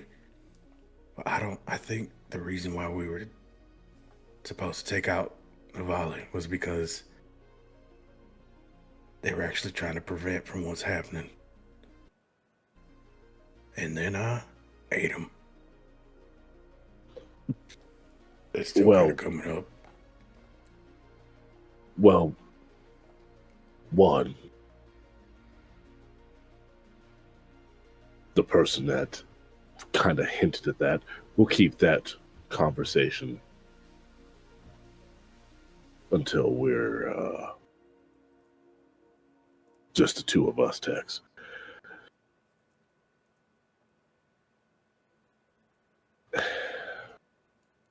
One, I never fully thought Lavali was a bad guy. I think he was doing things for a good reason, but you can only do so many bad things before it gets you fucked up. And from what I was informed about how much did December, you were seeing through Lupe's eyes, so you did describe that there were two. Yeah, think of it this way. In the freight elevator down, there was a horrific running description of what was going on. Okay, so Deacon would know that there were two Lavalis in the room. The body that was diablerized, and then what was supposedly the actual body covered in spores. We don't... Tex, there's so many layers to what's happening, because apparently the actual body was covered in the spores. You ate... What? A surrogate? You were in the room. You didn't notice the second body covered in spores? Listen, okay, I had a mission. Y'all said make sure Lupe didn't get in trouble. They had fire coming out of his fucking neck. I remember who I'm talking to. Yes. But there were two Lavali. That's your mission orientated. Yeah, I know. That's what that means. Yeah. Why you're the one fucking with me? Why do you think I'm not snapping? Was I supposed to eat the fungus? No. We saw what the fungus does. That might have been worse. Yeah, that might have been worse. Like that might have been some. And December, I want to irreparably apologize for the term I'm about to use. That was probably some Tremere bullshit, where he projected his consciousness into another kindred, but the actual body was his. But the soul transfer, I don't fucking know. It was beyond just my plan. In the process of figuring out how to proceed with the ritual, I spoke to someone as well, someone I have seen before in a vision, and maybe the Methuselah in question may be a puppet of it, but their free will is taken.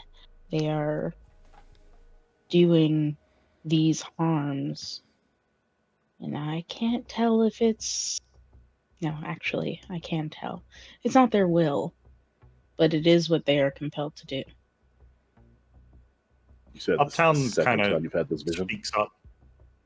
Uptown speaks up for the first time. He doesn't look like this yet. This is for something later. But he's kind of sitting on a counter in the back, and he kind of pipes up and goes, "What do you mean the thing you're talking to doesn't have any free will? Does it not have free will the same way it could have gone for Texas?" Possibly. It said I should look Is for it- its shards. Presumably, Oh. I'm going to ask very quickly for an intelligence and occult from Lupe. Yep. Thank you. ping, ping, snake sense. I'm gonna burn a little willpower. Little WP. I know that I can't do that. I have to rouse the blood for an extra die. I keep doing that. I'm stuck in different game mode. I'm D20? so sorry. Yeah, no, totally different from this. Let me roll a little die, see if I get hungrier. I do not.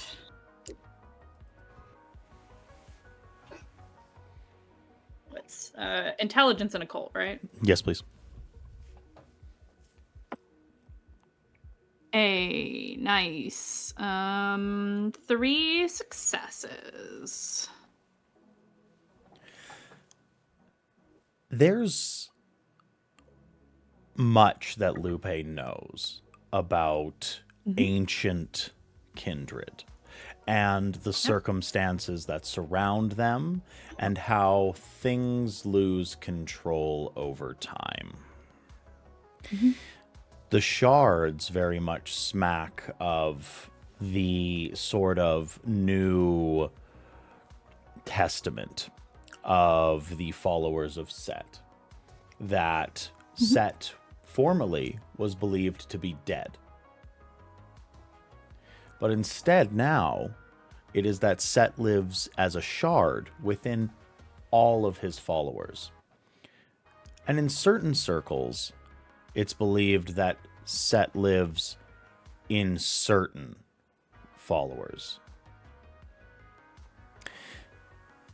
If this creature is truly a Methuselah, like it says that it is, what it is capable of, and what it can split itself into, and what it can truly perform as far as splitting its own intelligence and will into other creatures, could be exactly what's being talked about here. Yeah. With my successes, am I able to kind of connect the dots between that ritual that took place and all of these shards as well? The leap in logic is such a very short leap for you. You have seen and heard of rituals that can split up the spirit of someone and have it piecemealed out to those conducting the ritual. And you can only imagine what that kind of ritual would do if it was trying to be The free will of a conducted Methuselah? on a Methuselah, even a shard of. You don't think Okay. that it was Strathcona being devoured that night.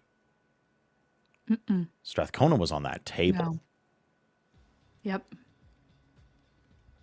Somehow they got a hold of, a part of, the body of something far more terrible.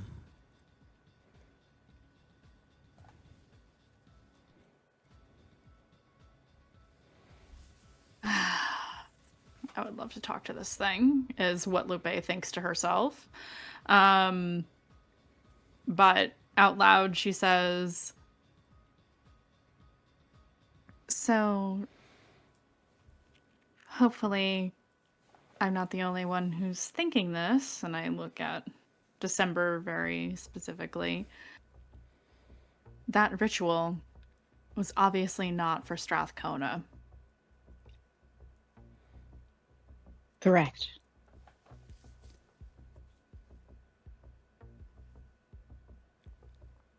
Everyone who was involved, who was present, could have a shard of this thing. That is extremely possible. And they're likely not strong enough, hence the madness. Only the truly worthy would be able to play host to such a thing. Uptown kind of gets a glazed look on his face as you're talking about the, like, pieces being scattered and all of that sort of thing, Lupe. And he's looking right at you.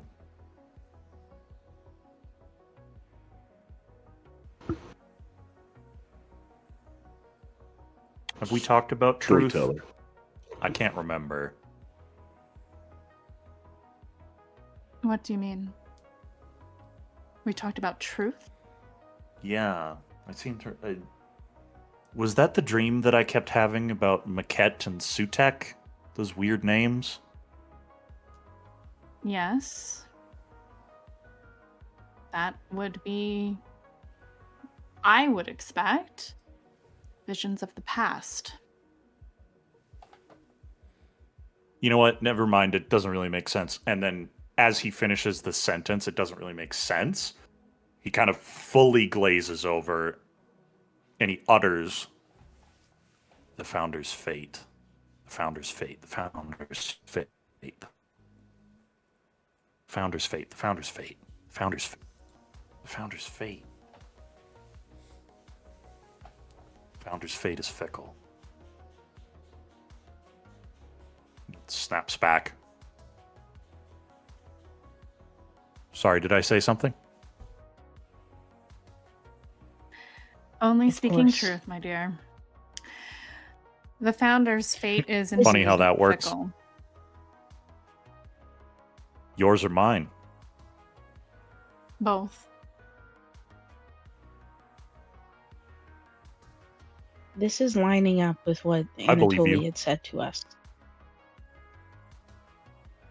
Mm. The One The moment, ritual- everybody. I'm so sorry to interrupt. Are we having a little bit of an audio desync problem? Do people seem to be talking out Yeah. of sync? Yeah, okay. I'm getting Mhm. that 100%. Little bit. I Okay. am going to real quickly. Should we take a quick tech break? Yeah, we'll be back in 5. I'm definitely gonna solve this one. Stick around, everybody. We'll be right back. Hi, everybody. We're back. So sorry about that.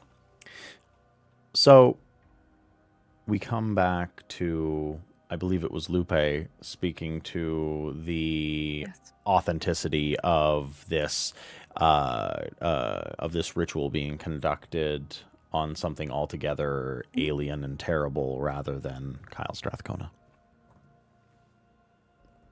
Yes. So I think it is, makes a lot more sense than what our original theory was based on the evidence we had before. It does This seem is to not line the up first. better with what Anatoly was telling us about the ritual of the Greater Rose.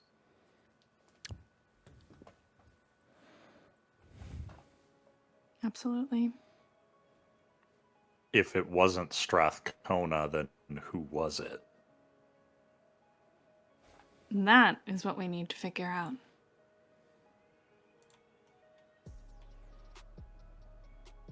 We need to find more shards.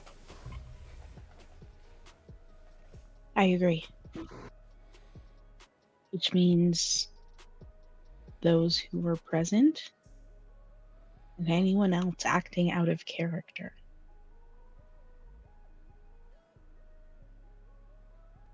Oh, yes. Well, I can always To my talk understanding, all of them. I can always talk to survive. Damon.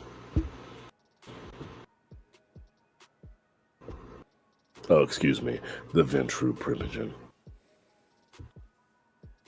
I know who you're talking Who else about. is on the list? You guys are probably gonna see a little less of me in the coming nights. I got something worked out with the constable. I'm gonna be a little indisposed, but it will get me chances to investigate this sort of thing. This isn't Not going to be ready to another get- Candy Crush situation, is it? It's not gonna be a what? Another Candy Crush situation. I don't know if I told you about the Candy Crush. How'd you figure it out? I'm always watching. I own a lot of stuff, and you all talk a lot about stuff in places that I own. All right, I fair thought This enough. is they also used the No, Daryl. I don't This think is also Daryl trying to. This is also Daryl trying to save face here because he's just like, I don't think he did either. What that Candy was Crush Daryl thing? trying to Go on, cover. tell me. Oh my No, it's god. okay. No, that was Daryl trying to cover. That was Daryl trying to cover. Shut up. Vampires. No, yes. it's not gonna be. It's not gonna be. I need $10 million to hire artists situation. This is serious work here, Deacon. I am capable of that. I want you to know. I'm aware of what you're capable of. I'm just not Mhm. going to pay you $10 million. If you had asked for 2, maybe I would have given you 2. 10 was too much. Are you Uptown, are you going to tell us where you're going, or can you not? I'll Tell be in us. Calgary still. That is the truth. As She's much as thinking I'm about willing the to tell toothpicks in you. her purse now. How bad do you want to know, Lupe? We can talk about that later, I'm sure. Got something in your teeth? I might. All right. Find me later then. I'll be around. That is what I will say. As everyone sort of pieces these things together and comes to their conclusions, as Texas sits there, freshly come out the other side of a diablerie, can I please ask, what does everyone else do for the evening? Is there anything else that you would like to do? Would anyone like to go their separate ways for a while, a few days, conduct their own business? Does anyone want to speak to anyone privately, etc., etc.? As far as Deacon and Tech... Oh, sorry. As far as go Deacon ahead. and Texas goes, as we're leaving this evening, Texas would have woken up without his motorcycle cut on. And he probably would have noticed immediately. While Deacon was standing in the corner watching Lupe and December go over Tome, set up this elaborate ritual, he had been cutting Sergeant at Arms off of his cut and then re-sewing another patch on. So before we leave, he hands it to Texas. He says,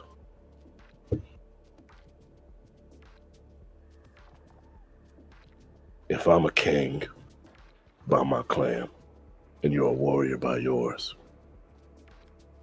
and you're always by my side, and I'm always by yours,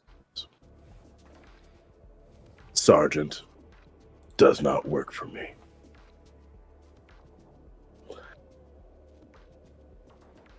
That one, I think, works better for both of us." And if you look down at the patch, it just says General on it.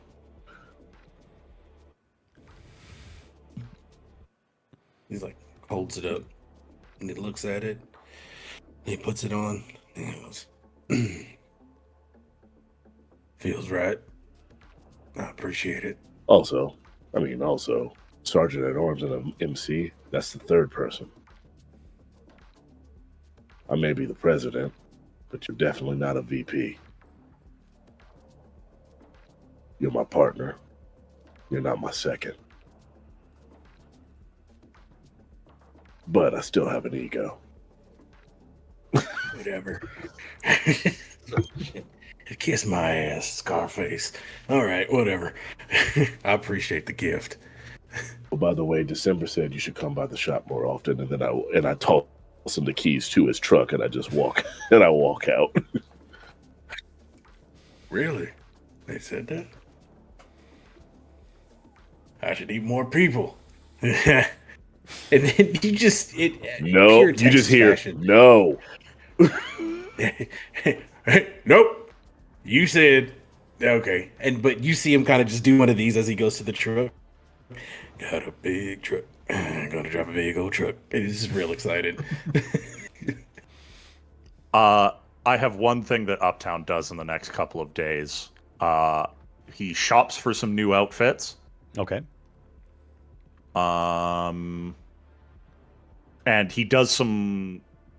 He's seen around town, just kind of being out on the town again, like he was at the very beginning of this story. We see him at Cowboys. We see him at Lucky's, the karaoke bar, or whatever the name of it was. I can't remember off the top of my head, but he has Cowboys? seen. Yeah. The only thing that comes to mind is Rick Diggins' Man About Town. That's what Uptown's doing right now. All right. Yeah. Yeah. Okay. And Lupe, you had something? I think either that same night or the night after, since my meeting is in 2 days, Lupe would find Uptown Okay. and just You find him at the country bar. Lupe is so distressed to have to walk into a fucking country bar. A punk dive is one thing. A country bar is another. This is the antithesis to everything Lupe is.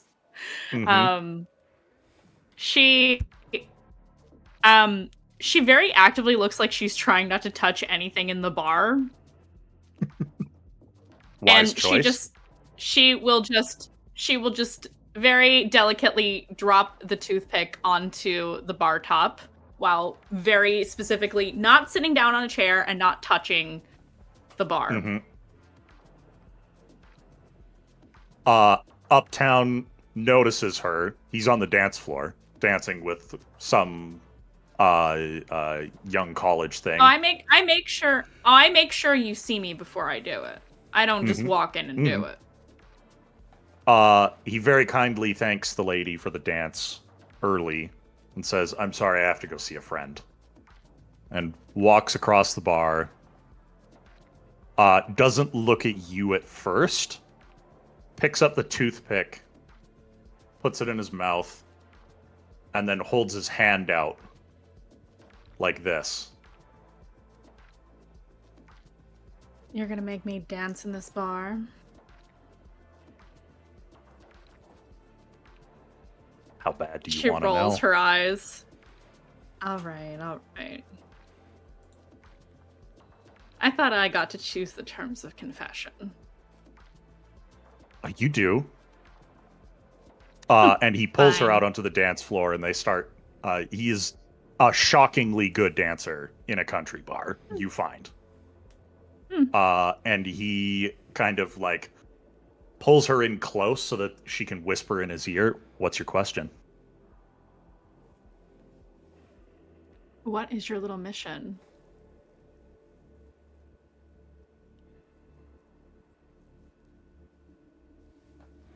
You know that thing you taught me?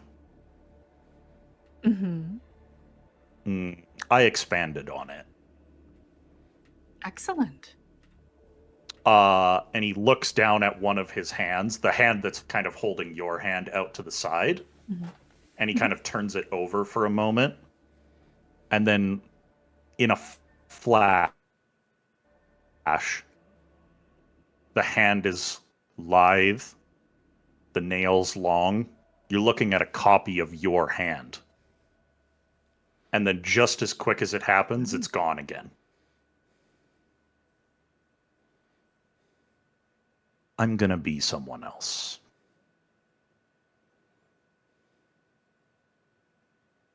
I've heard through the grapevine you twisting Primogen around your finger.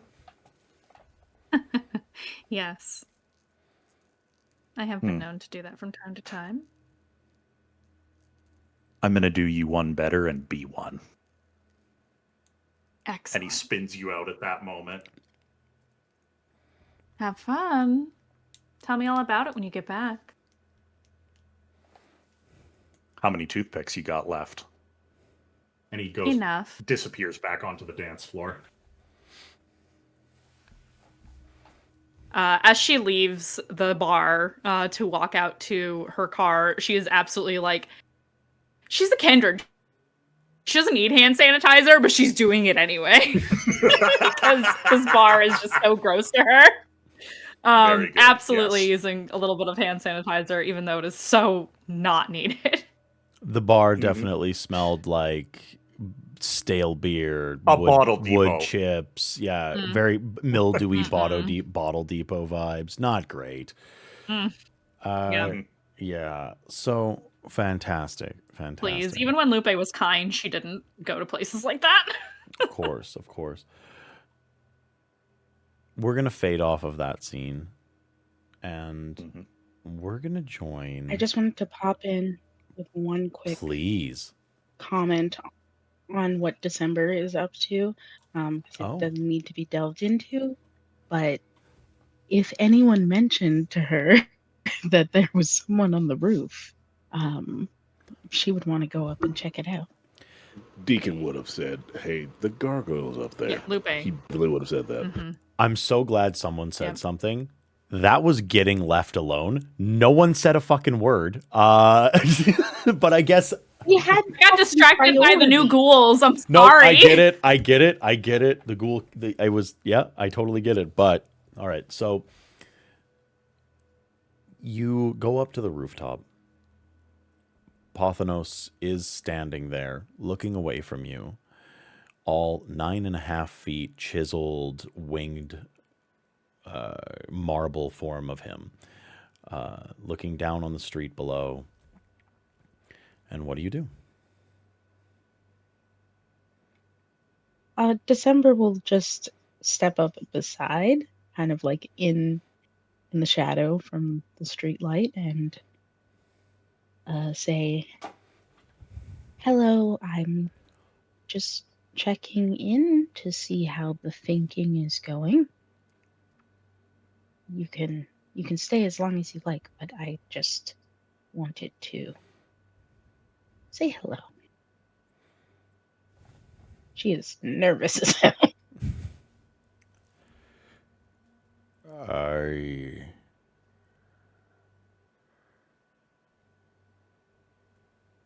am conflicted.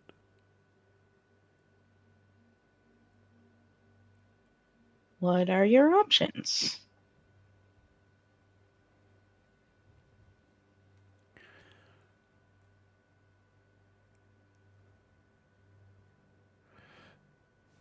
I would like meaning, and I would also like vengeance. Vengeance against who? Yours. The clan? My elders? Or me? That is a complicated question.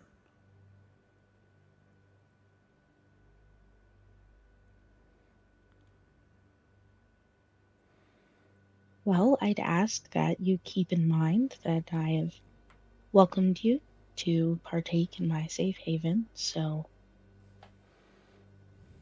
I don't want you to return to servitude. Make your choice, and if you need someone to talk it out with, I am here.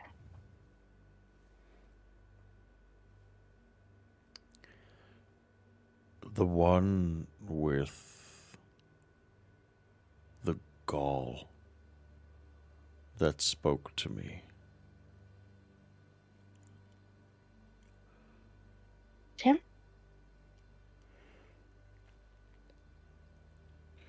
He asked of me things, where I was. I think he may know circumstances surrounding the destruction of where I once was. Or he's somehow connected. I would like to talk to him.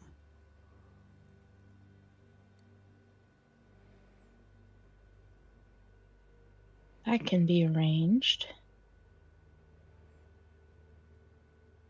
Is it going to end in bloodshed?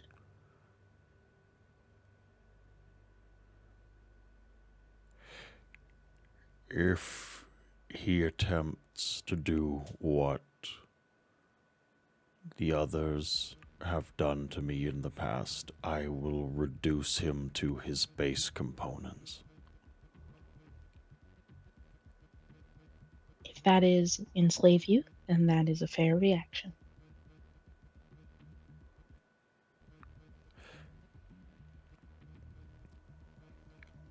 I believe I need to know what he knows.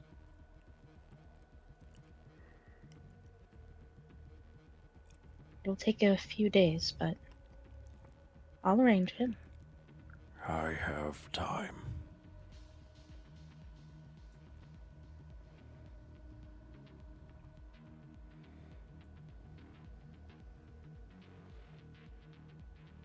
Enjoy your night, Pothinos. And He she goes says- inside. Yeah, he says nothing. Okay. We'll leave that little thread for another time. I think we're going to zoom in to Deacon.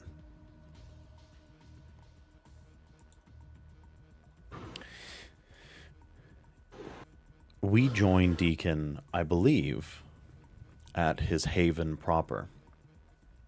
We've gotten descriptions Yes. of Uptown's strange cork cube storage container setup. We have gotten the occult shop that is the haven of December. We have seen the stone, dark, mysterious, sensual temple that is Lupe's haven. However, we've yet to see Deacon's. What does Deacon's haven look like?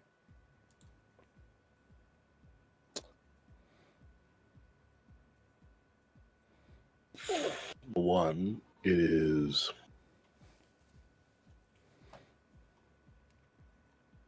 not a place readily found by anyone, and yet it is still opulent in the way that a Ventrue would want opulence. It is, he has, like, you have to go through a gate to even get onto the grounds of it. And even then, there is no front door. There is only the garage that opens up that lets him drive in. And within that are just the core 4 vehicles that are Deacon's, that he believes are his 4 favorite. There's his truck that we saw in the first episode, the bike that we saw most recently, one his Honda that was briefly mentioned, which is fully souped up street racing car, which he loves, and there is another bike, which is one of those ones that has a jet engine in it because he likes to go fast. That entire floor is just for working on his personal vehicles. There are a few of the like the boxes he brought out with weapons for everyone else. There are a few crates that resemble that. The entire upstairs area is lavish. Like he has a personal theater. He has a large bedroom. He has a house that's good for entertaining guests, but at his core, even as charismatic as he can be, he is an introverted creature. No one has been here but him, but it is a place that has been built to possibly entertain people.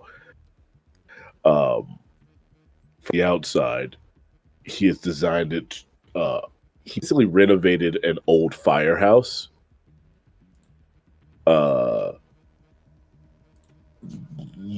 Near enough to like the actual downtown area of Calgary that he could quickly get to where everyone is, but far enough out that if he were being followed, it will become very obvious that he's being followed.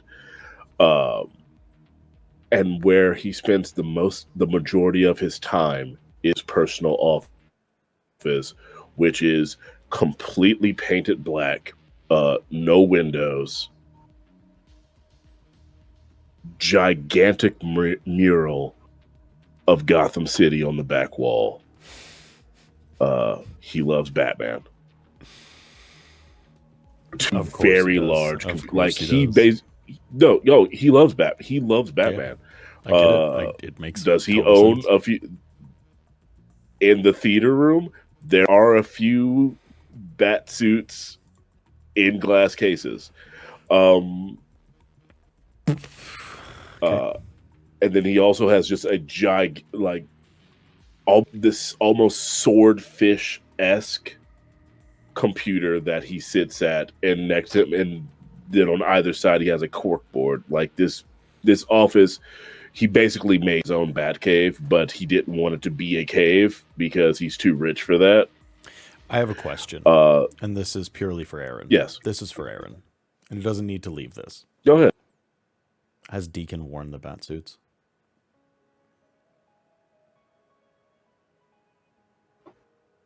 Deacon had I'm his own screaming. custom one made for him. That's what I thought. Tremendous. All right, that was just for me. No one else knows. Not a single one of you other motherfuckers know. Don't want to hear the meta. Don't you dare. That's for me. So as you walk into the Deke Cave, what exactly are you planning on doing? If I can, I think I have a pretty good guess. So I'm going to predicate this with an ask. Can I get you to roll me and this is tough because sincerely, there's not a lot of intellectual data to go off of when it comes to this. This is the pure psyche. This is intuition. This is gut instinct, pattern recognition, and perhaps an almost neurotic attention to detail. Yes. I think it would be wits plus investigation instead of intelligence.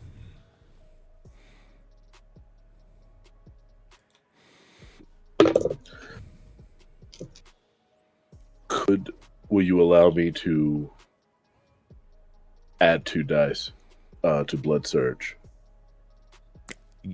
Go ahead and rouse, yeah, please. If this is too off the cuff for me to do that, no. A blood surge can be added at any point in time. There's only a few rolls that it can't be added to, and it can be added at any point in time. This is me being greedy because it's legitimately a 1 dice that I have to lose, changing it from intelligence to wit. Please. I get hungry. I get hungrier. Okay. I'm at 3. But Okay. I've been worse. I'm gonna roll these separately. So that's 8 dice. That is 3 successes right there. Let me separate those so I don't knock them out. And the other 4. I'm gonna burn a willpower. Please. I haven't done this in quite a while. I have no check marks on my willpower. I was gonna say, check. yeah. When was the last time you burned when was the last time you burned willpower? It's been a while. I've been in great control of myself. Mm-hmm. I've been hyper focused. You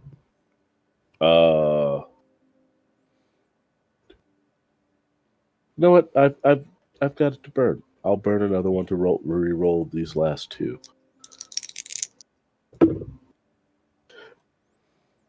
Okay. 1, 2, 3, 4, 5, 6, 7 successes.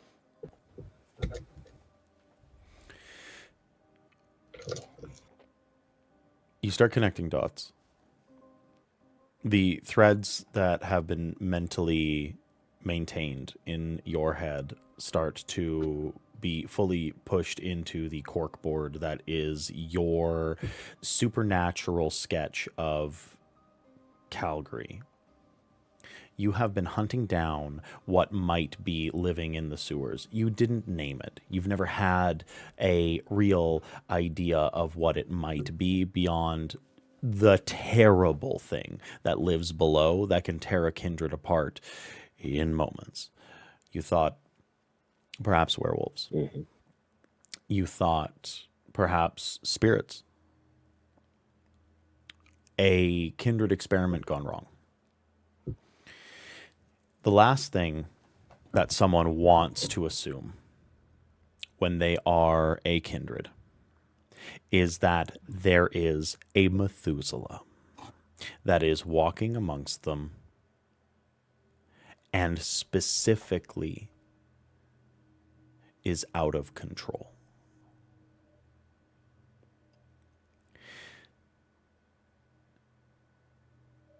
With 7 successes, that is a monumental amount.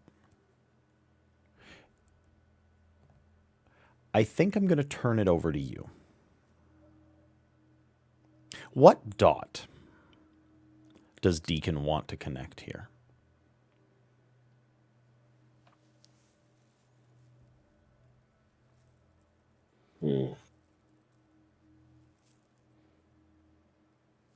Sorry if I have to rehash a few things.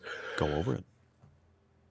Lavali was investigating things, but at some point became corrupted, and then there were 2 Lavalis and a gargoyle.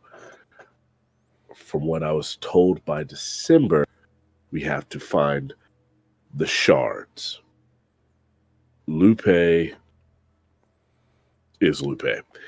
Uptown is doing Uptown stuff. Mm-hmm. How much would Lupe have actually said? Because December would have disseminated the exact information that Lupe would have had, and Lupe wouldn't have probably said it if she didn't have to. I think she's been pretty open with the Coterie about this. Oh, it's not a investigation. thing of like you not being open. This was if December said everything that Lupe would have said, Lupe wouldn't have said anything. That's what Deacon means by Lupe is Lupe. If there was no point in saying anything, I think she would at least confirm that matches up what she knows as well, to reinforce gotcha. And back December up. Yeah. So the dot that he would want, at least for,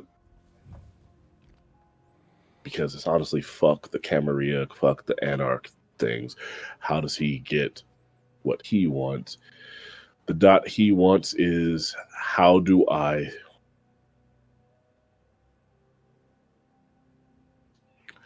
where is it? Like he's trying to figure. If that's not a dot he can get to, who definitely has the shards. But if he can get to where can I get to the Methuselah and either drink it for myself or destroy it fully, how can I zero, like, if he has a map up, zeroing in on quadrants and things like that. So I feel like what you're asking And I apologize for, if that's way too broad. I feel like what you're asking for is a sense of direction as to a location that this creature may be in. Yes, or Okay. frequents, because we've established that at least the plant monster can move and go invisible. Certainly. You have a moment that might feel very obvious once I say it. You've been given a, in no real uncertain terms, map of hyper supernatural locations within the city. Mother fucker. Places that have needed to be contained, locations that were former incredible places of ritualistic power for vampiric sects that went before,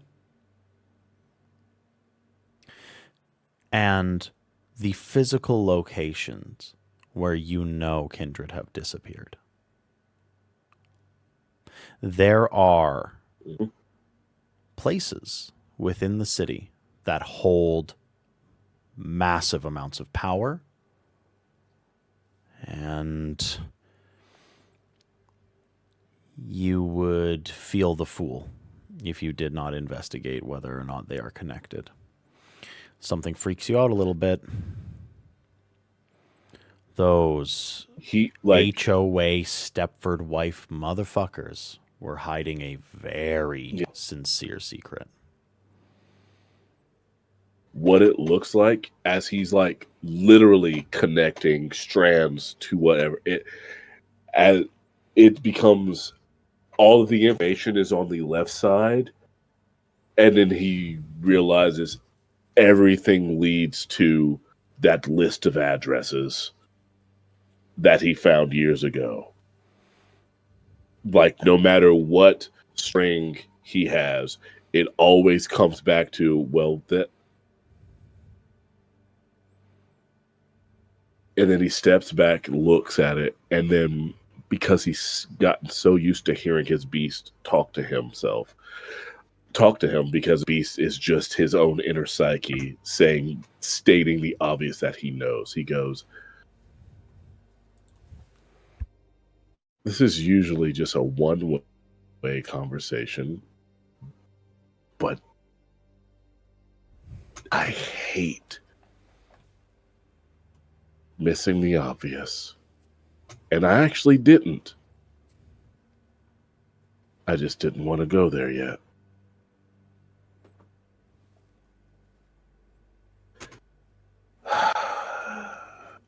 Oh, shit. You're trying to speak to your beast right now? No, he's not trying to. He's honest because he's always by himself. He usually speaks to himself. But you'll get something sometimes back. You'll get when something he's hungry back. enough, the beast does something back. This wasn't. I didn't want to go there yet. And it was a big puzzle piece that I had already had.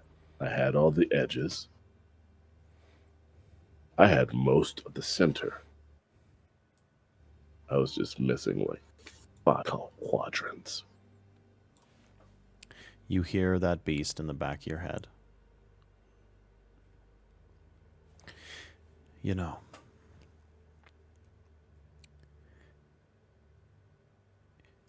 if you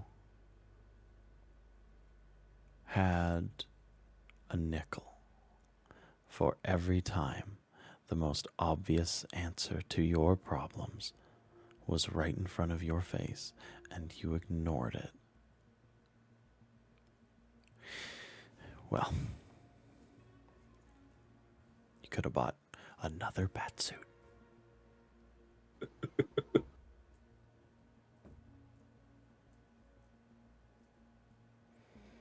You know, one day I'm going to really have to stare hard at the fact that I only make these mistakes when I let other people in. Can I let you in on a little secret? Because I'm you. Sure. And It's you're just me. us. Yeah. So you know that you know this. The only way to get me to shut up I do. is to be a better person. And buddy, you're the worst. Be a better person. Oh, be a better person. I haven't been a person in 10 years. Some would argue I haven't been a person since I was about 14. Silence. And as he's staring at this board, he kind of goes back into his seat in front of these large monitors. And after speaking to that voice, he remembers the other one he's been hearing. The one that isn't just him. Speaking of answers. Do you make the call? Yes. This one's been long overdue. A double-ended encrypted call, video call, is made to a number that is in New York.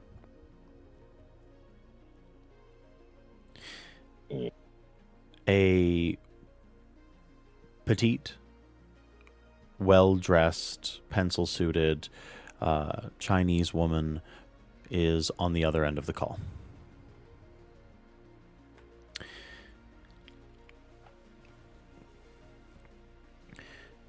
From his seat, Deacon does bow.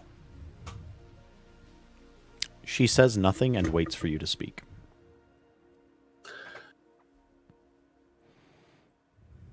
Hello, Jasmine.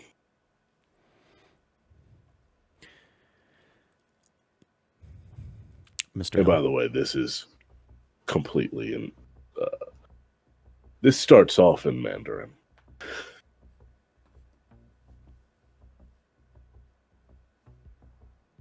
Mr. Hill. We haven't been that formal since you first embraced me. You haven't called me in a while. I've been busy. Too busy for me. It's no excuse. It's no excuse. I apologize. Things have been very hectic here in Calgary. More hectic than... I met a gargoyle just to put a level of how hectic it's been. I didn't even know those things were actually a thing. I thought that was a bogeyman people told about the Tremere. I met a fucking gargoyle. Is there a point to all this, Deacon?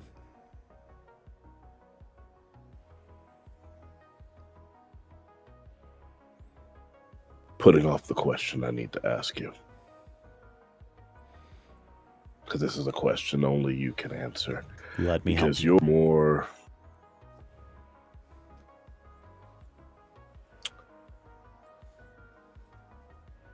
our bloodline. Does it, do Ventru normally hear more than, the beast? You see her purse her lips.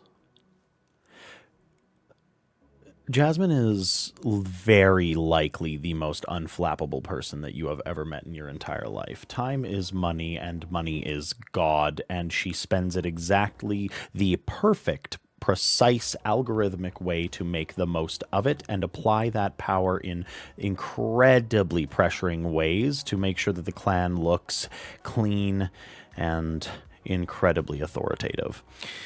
She is the picture-perfect Ventru.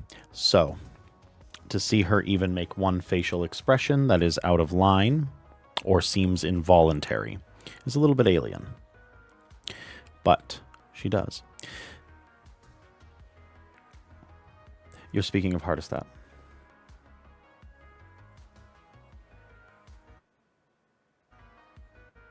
Excuse me? Hardestat the Younger. The one who was the progenitor of our clan's position within the Camarilla, the one that was conducting the entire tete-a-tete at the Convention of Thorns, the one who was besmirched by Sasha Vikos, and the one who is now this very night dead at the hands of Theo Bell. Yes, you speak of our sire's sire's sire, correct? That is the voice that you are hearing in your head, imperious, British, and very hard to ignore, correct?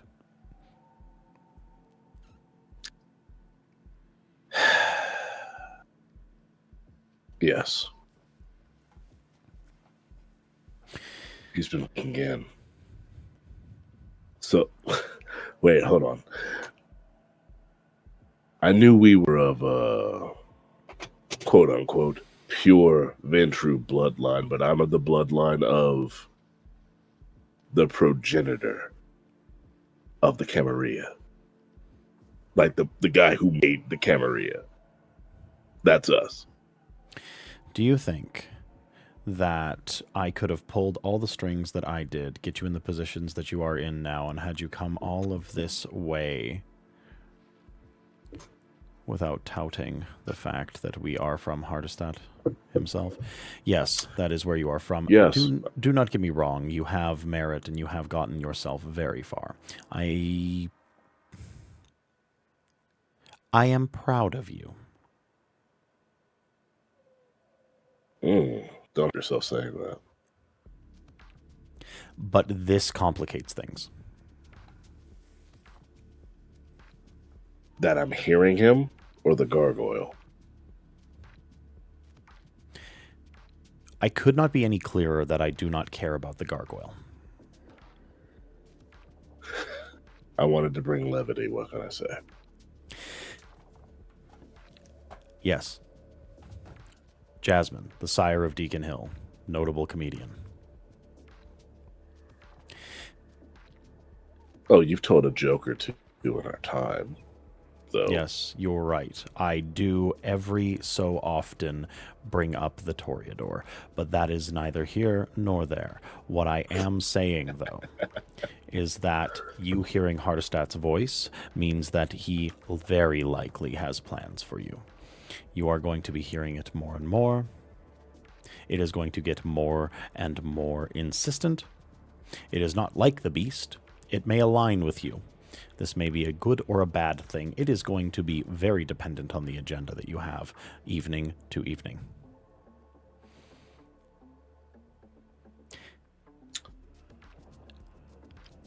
Good to know. I appreciate you calling me. Well, shit. Nope, Daryl didn't say that. I appreciate you answering questions. The last thing that I will leave you with is that this condition is known as having a silver lining. There are few who have had it. There are even fewer who can utilize it in any real way. If you are chosen by our clan, then I do truly look forward to the day that you usurp me and take my position as a paragon of the venture. Usurp? You would be my most trusted advisor. on my ascension, my dear sire. And I promise that I will call you more. And next time you're in Calgary, I'll make sure you're welcome very lovingly. She furrows her brow at the mention of advisor, and she just says, Deacon, either you are once again being a comedian, or you have much to learn. For the only way that I will ever find myself below you will be as a pile of ash on the floor, or if you somehow blood bind me. Or You can take your pick. Or the other way that, oh, you've been below me before. Let's not act like, come on. There's a third way.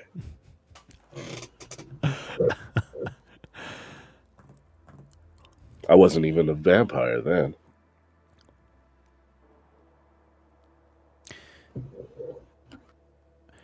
This has been pleasant, Mr. Hill.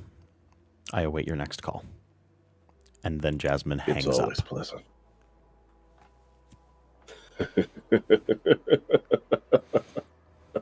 Oh, God, she loves me so much. Hardestat, progenitor of the Camarilla. If you're in my head listening, you might have plans for me, but I think I have a use for you. And then he shuts down his computer and goes to the actual bedroom where he has that bed from the first Blade movie that completely covers him. Of course you do. We're going to zoom out. Yes.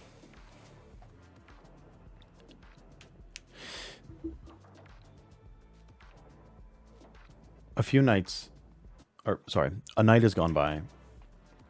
There is one order of business that should be conducted, and it is Uptown's. We are going to take care of that very quickly. Uptown, how exactly do you fill your nights before you start staging these integrations of yourself as the prodigal son of the Clan Malkav coming home?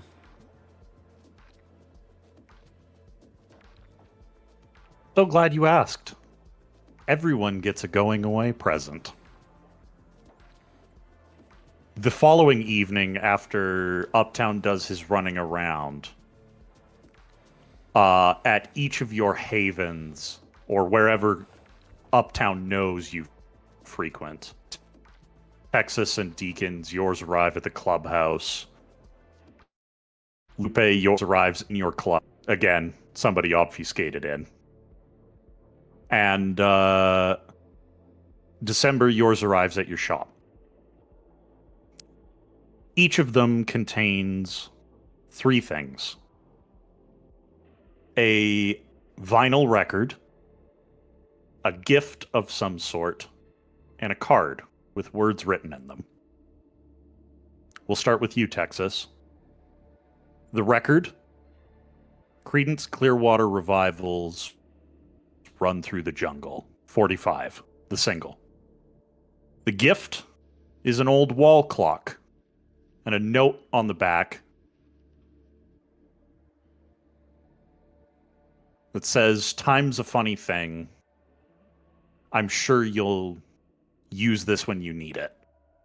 And when you look at the time, it takes you a while to figure out, but it is set to the exact hour and minute that you diablerized Christian LaValle.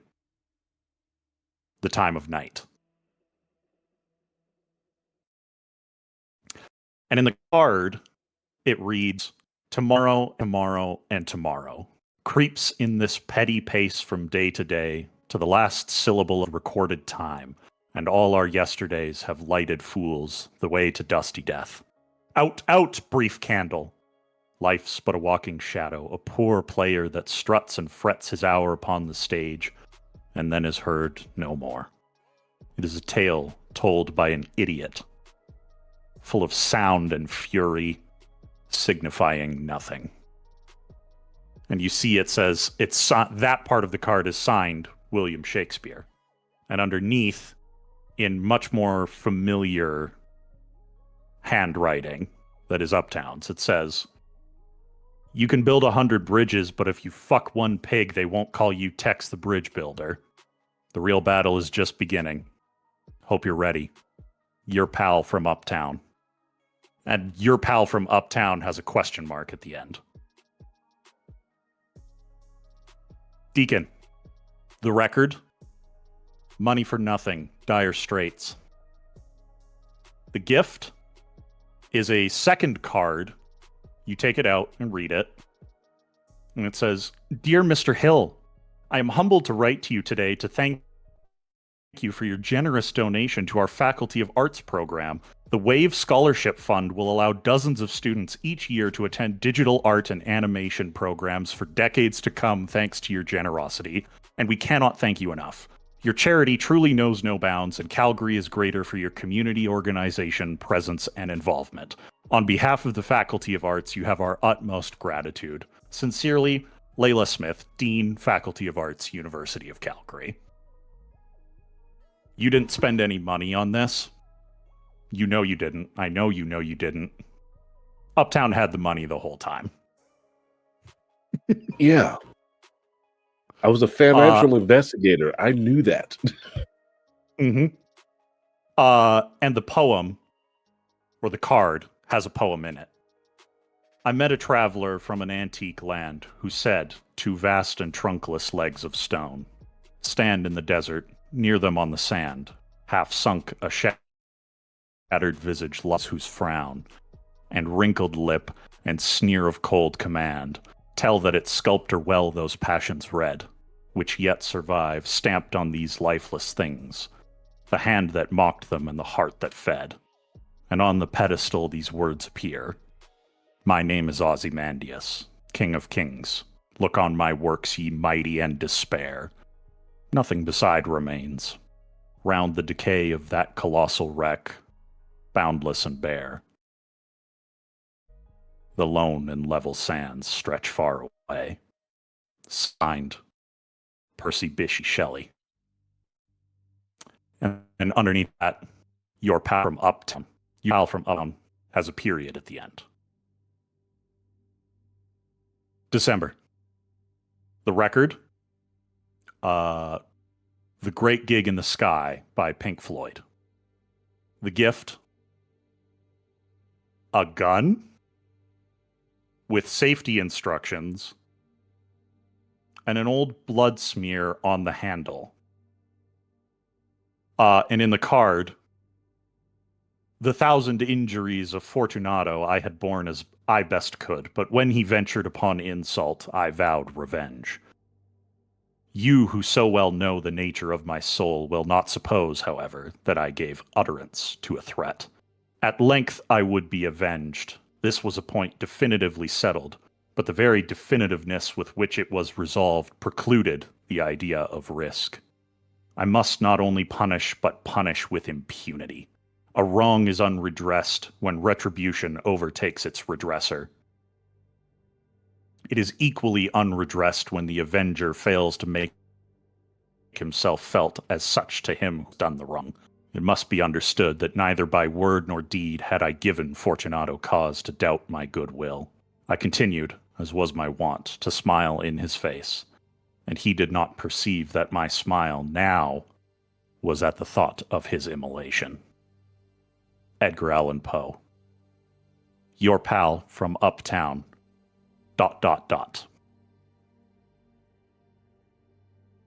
Lupe. The record, Gimme Shelter by the Rolling Stones. The gift, a printed photograph of a very old list that someone once misappropriated from the good sheriff of Calgary. Folded up neatly in an envelope for you. And the card, our revels now are ended. These are actors, as I foretold you, were all spirits and are melted into air, into thin air. And like the baseless fabric of this vision, the cloud-capped towers, the gorgeous palaces, the solemn temples, the great globe itself, all which it inherit shall dissolve. And like this insubstantial pageant faded, leave not a rack behind. We are such stuff as dreams are made on, and our little life is rounded with a sleep. This one's signed a little differently. It does a signed by William Shakespeare, but crossed out right next to it, signed Lady K. And at the very bottom, your pal from Uptown, ! I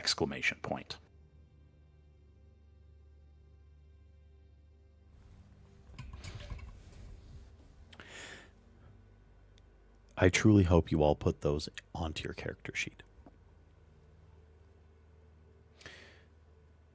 We'll zoom out from there. I'll post the list later. Please. We'll zoom out.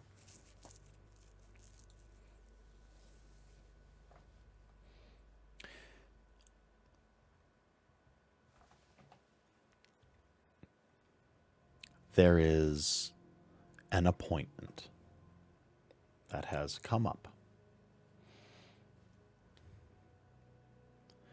Before that appointment, you get a phone call. Lupe.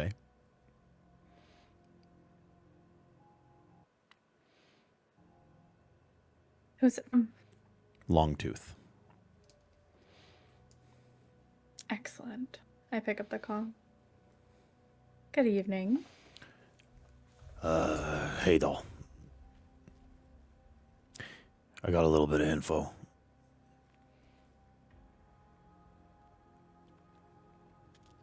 Oh, was it anything salacious? No, it's boring, actually. No. It's just a couple of cleaners that have been coming in and out. That's all, huh? Nobody else? No, seems like that office is completely closed. It's just being maintained.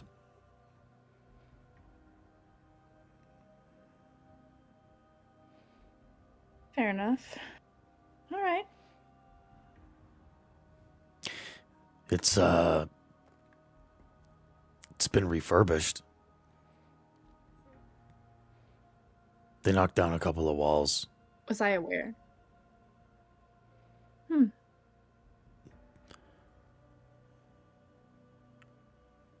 I don't recall that being part of the plans, but that's fine. It looks like they've turned it into some sort of conference hall. Big long tables. Lots of video screens. Good Wi-Fi. Okay. Yeah, it's like for hosting. I don't know. Fair enough. That makes sense. Thank you for keeping an eye. Yeah, it was painfully easy.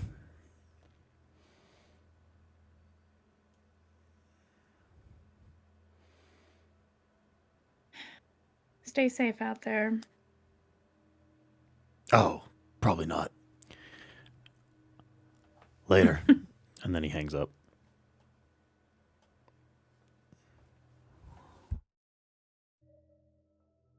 She is disappointed by the lack of intel, but not terribly surprised.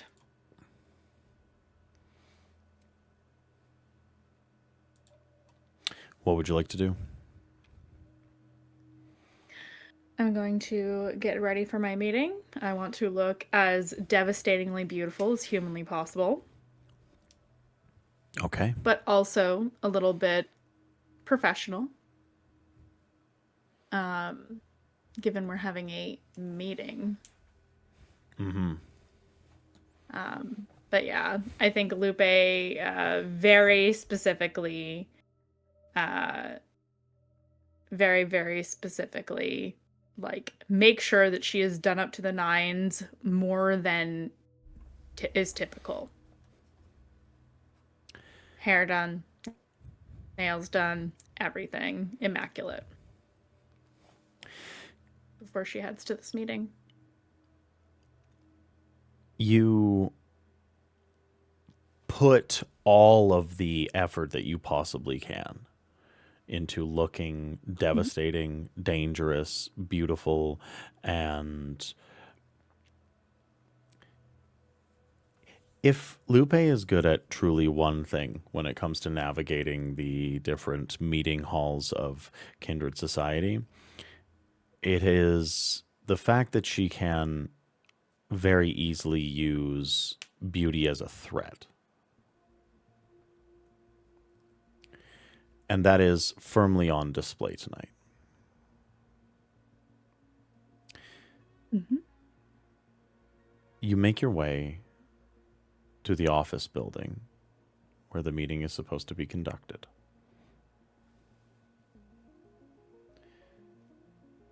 It's a simple affair. There is a secretary that sits waiting to let you in.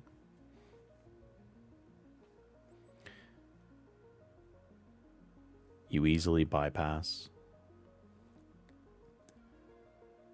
and you are led to one of the many conference rooms.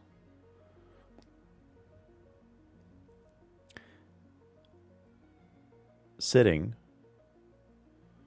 already seemingly impatient, waiting,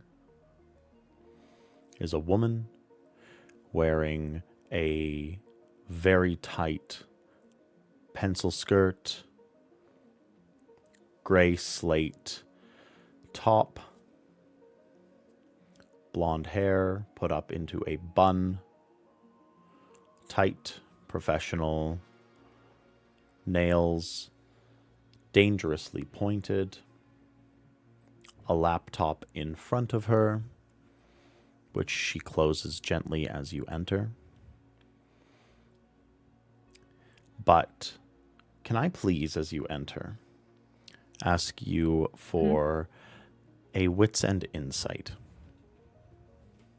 Okay.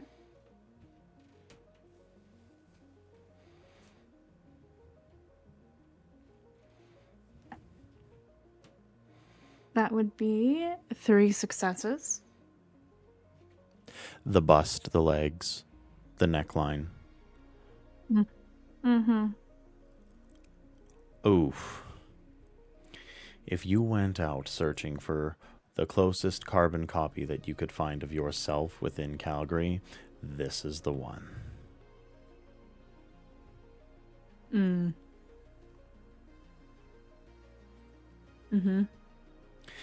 There's a few imperfections, a few blemishes, some things that are not quite right. Skin not a little bit paler with the gift of unlife. There's not the air of dangerousness. There's not the perfection that you have. There is not the hallmarks of generational beauty. You're looking at an insult. You're looking at a poor imitation of Lupe. As she closes her laptop, she looks at you and says, "Take a seat."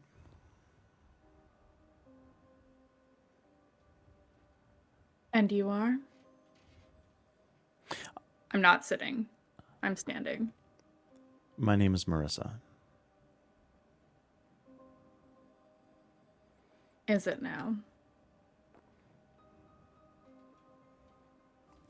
It is.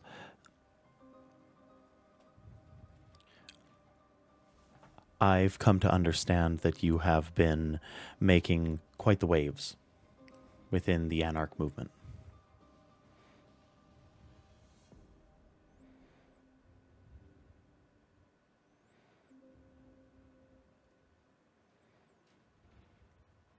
And what is it to you?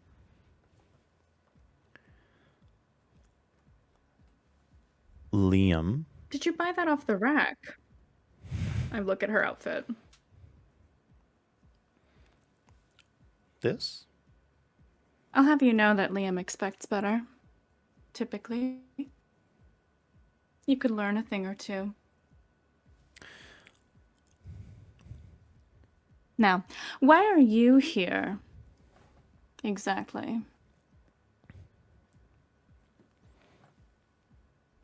I'm here to make you an offer.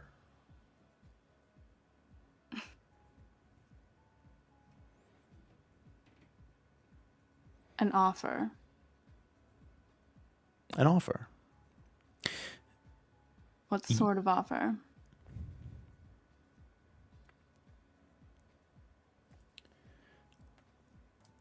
Liam says that if you come home and things go back to normal, that all is forgiven.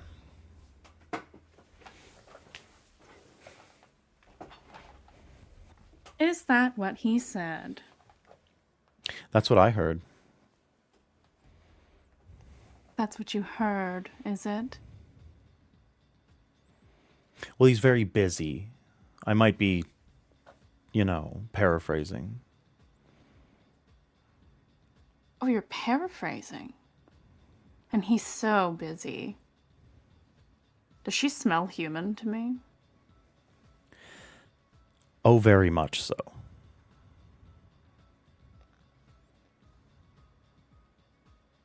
Does she smell like him?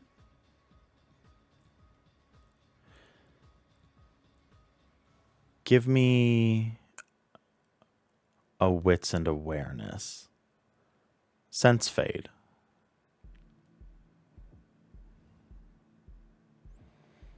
That sounds like his.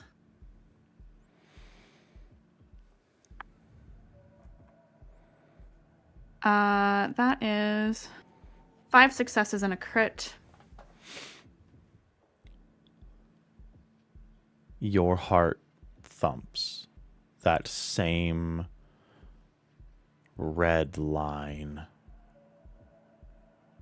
supernal beat as his scent fills your nose.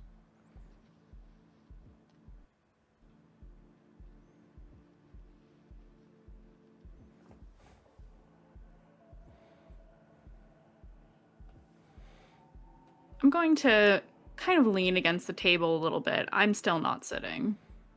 And I'm kind of looming a little bit closer to her. Does she move away? At first, she sort of jerks back involuntarily, but she tries to. I activate awe. You activate awe. Okay. I do. What do you say?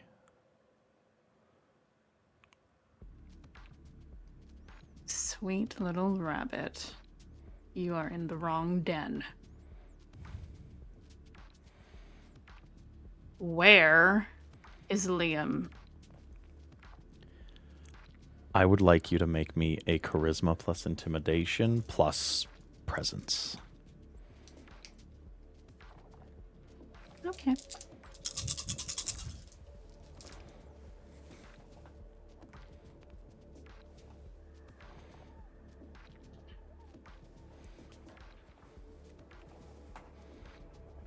Whoop! There goes one of my die. Well done.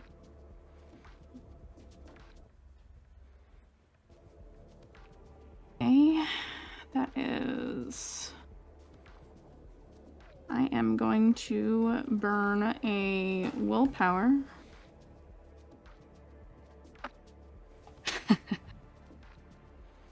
That is 4 successes.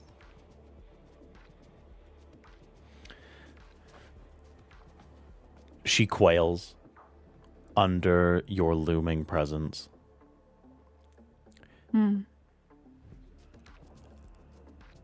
I don't know where Liam is. But if I did, I wouldn't tell you.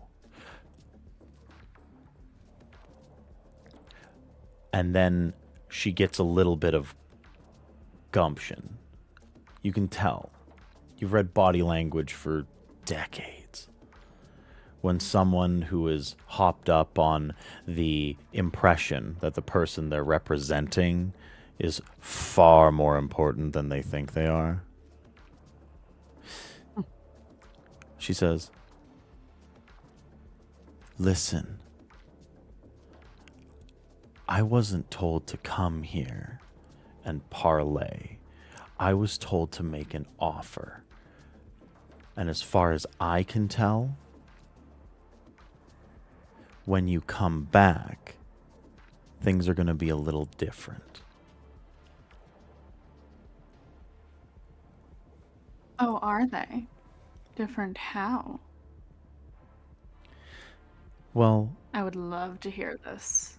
I am going to go to Liam and I'm going to make sure that I get to run roughshod over his little failed experiment.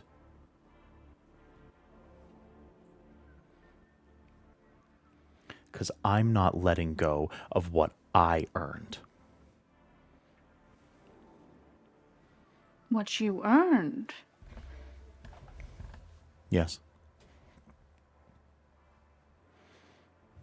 Earn this. I'm gonna grab her by her hair and smash her face into the table again and again and again, as many times as I possibly can.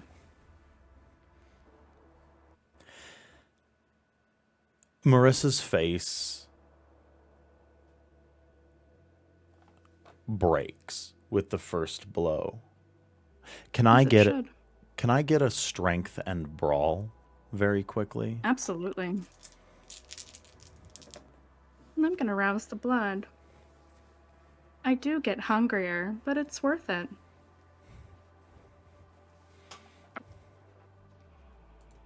That is 3 successes. To the surprise of no one, this slender, businesslike woman is not a trained combatant. Sometimes looks deceive. These ones didn't. You grab her head and you smash it into the desk. She shrieks in pain. And again, blood sprays. It gets on your dress and the things that go through your head. Dollar values. Irrelevant. Again, bones crunch. Wood splinters. They don't stop.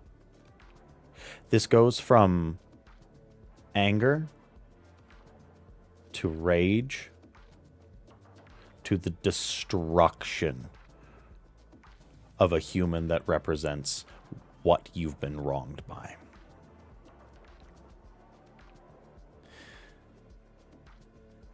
With the last strike, you have pulverized this person to the point where you go to lift her head one more time, scalp, bone, viscera comes back with it.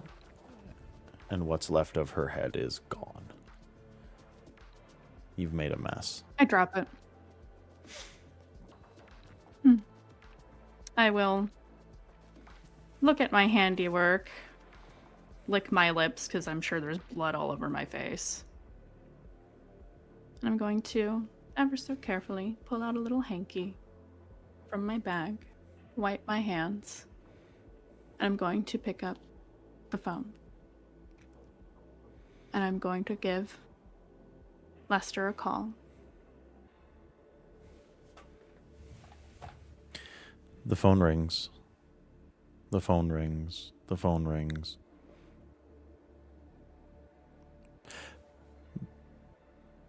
Lupe? Lester. It's been a while. How are you? Oh, you know how things are. I was doing a little business and I made a little oopsie. Did you make a mess? I may have. Oh, Could you come help me, please? How urgent is it? I don't have any. You know what? It doesn't matter. I have nothing else planned for the evening. I would love to. Can you send me a pin? Absolutely. You're gonna need extra supplies. I'll bring my utensils. And she will end the call and send him a pin.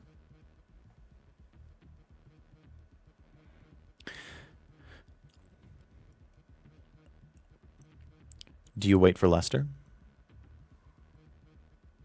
I will. While I'm waiting, the laptop is closed. The laptop is closed, yeah.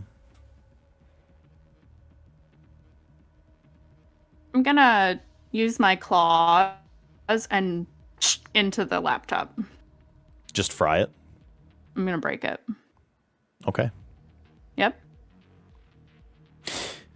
And I would like to, since I'm going through the trouble of having my claws out, carve into the tabletop. Fuck you.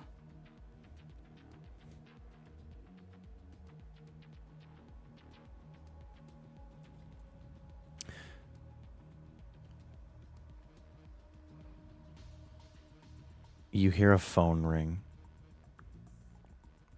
coming from the pocket of the woman you just killed.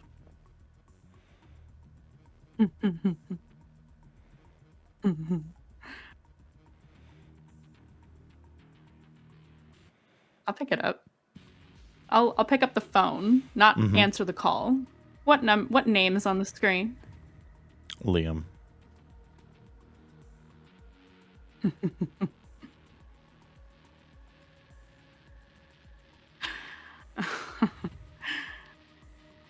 I'm going to pick up the call. I am standing there oh so casually as if I didn't just absolutely decimate a person. And I will pick up the call. I don't say anything at first.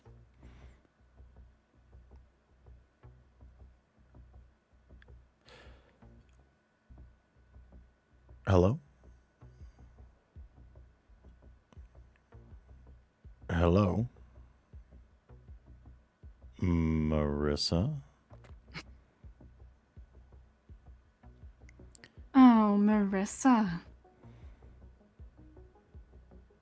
Marissa had a little accident. And you're going to be next if you don't come to the table next time. I hang up. Okay. A short time later, Lester arrives. Lester has a weird name. Lester the Digester. I love A moniker that him so might much. bring certain unsavory things to mind.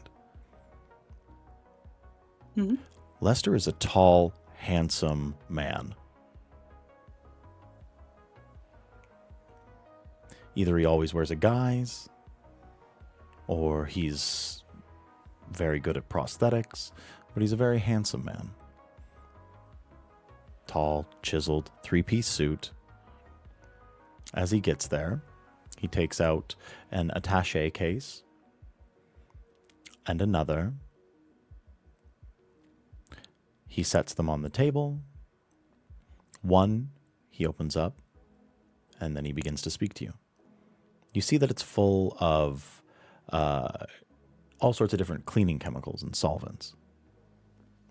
Lupe, how have you been? I'm so sorry for the bad circumstances all the time, but it always seems that I'm here at the worst possible moments, but it's good to see you.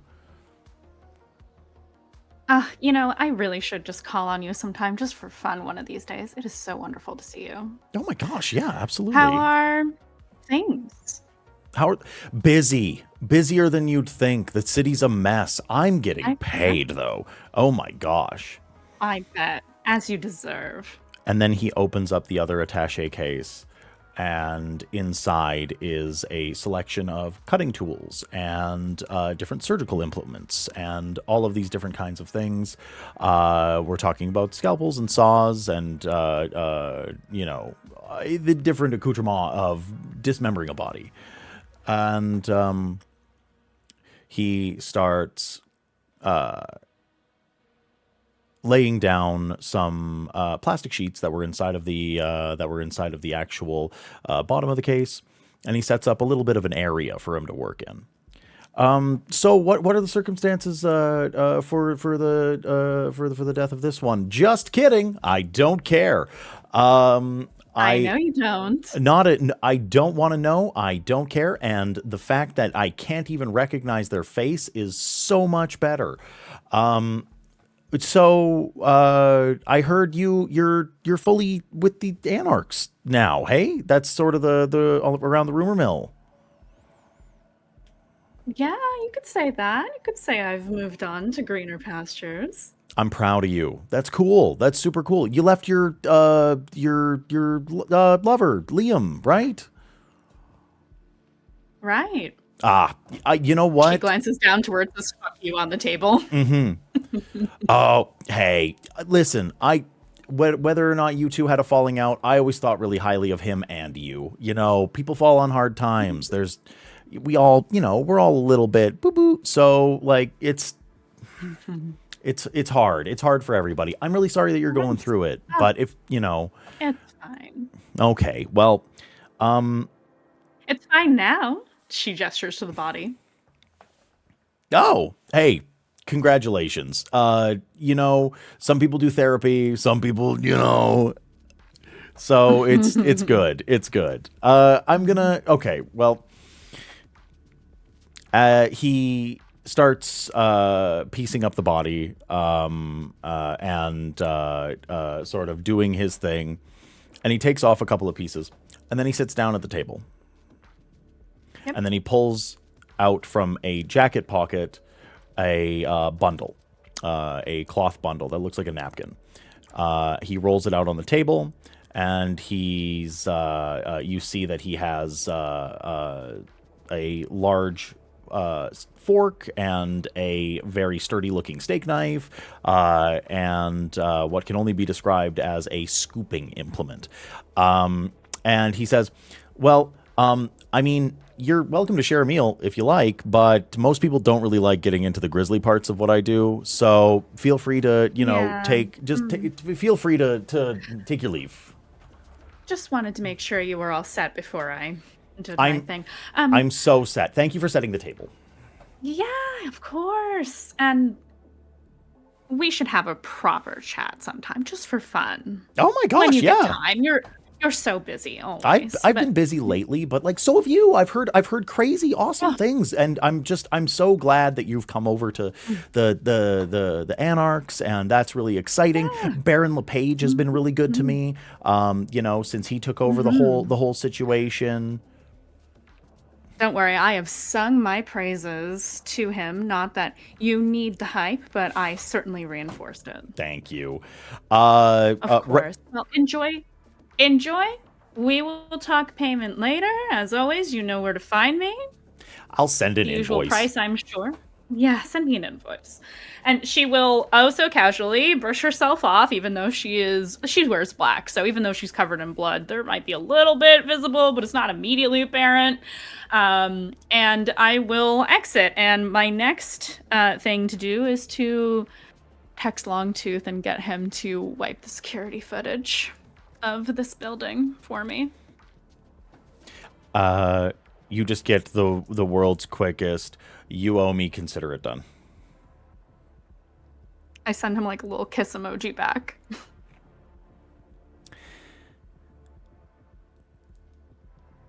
Folks,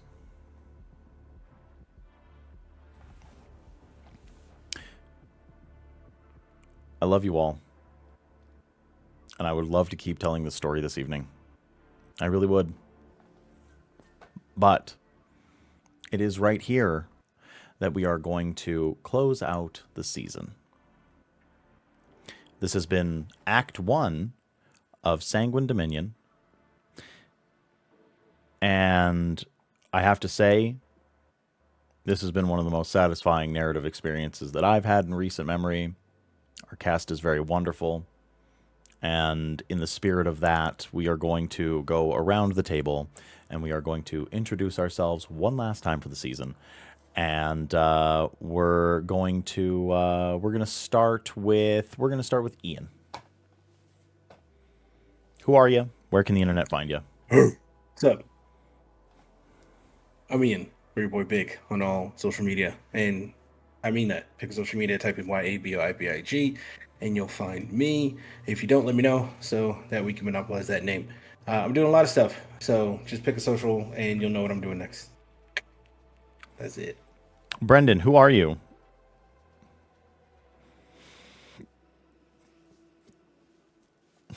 Hi, my name's Brendan. I know how mics work because I'm a streamer. You can find me at twitch.tv/TrapMcFiggins0. You can also find me on TikTok and Blue Sky. I stream video games on my own channel, and I come tell stories here for all kinds of systems. Dungeons & Dragons, Vampire the Masquerade, all kinds of fun stuff. I'm the internet's favorite nerd at this point. Next. Daryl, who are you? Where can we find you?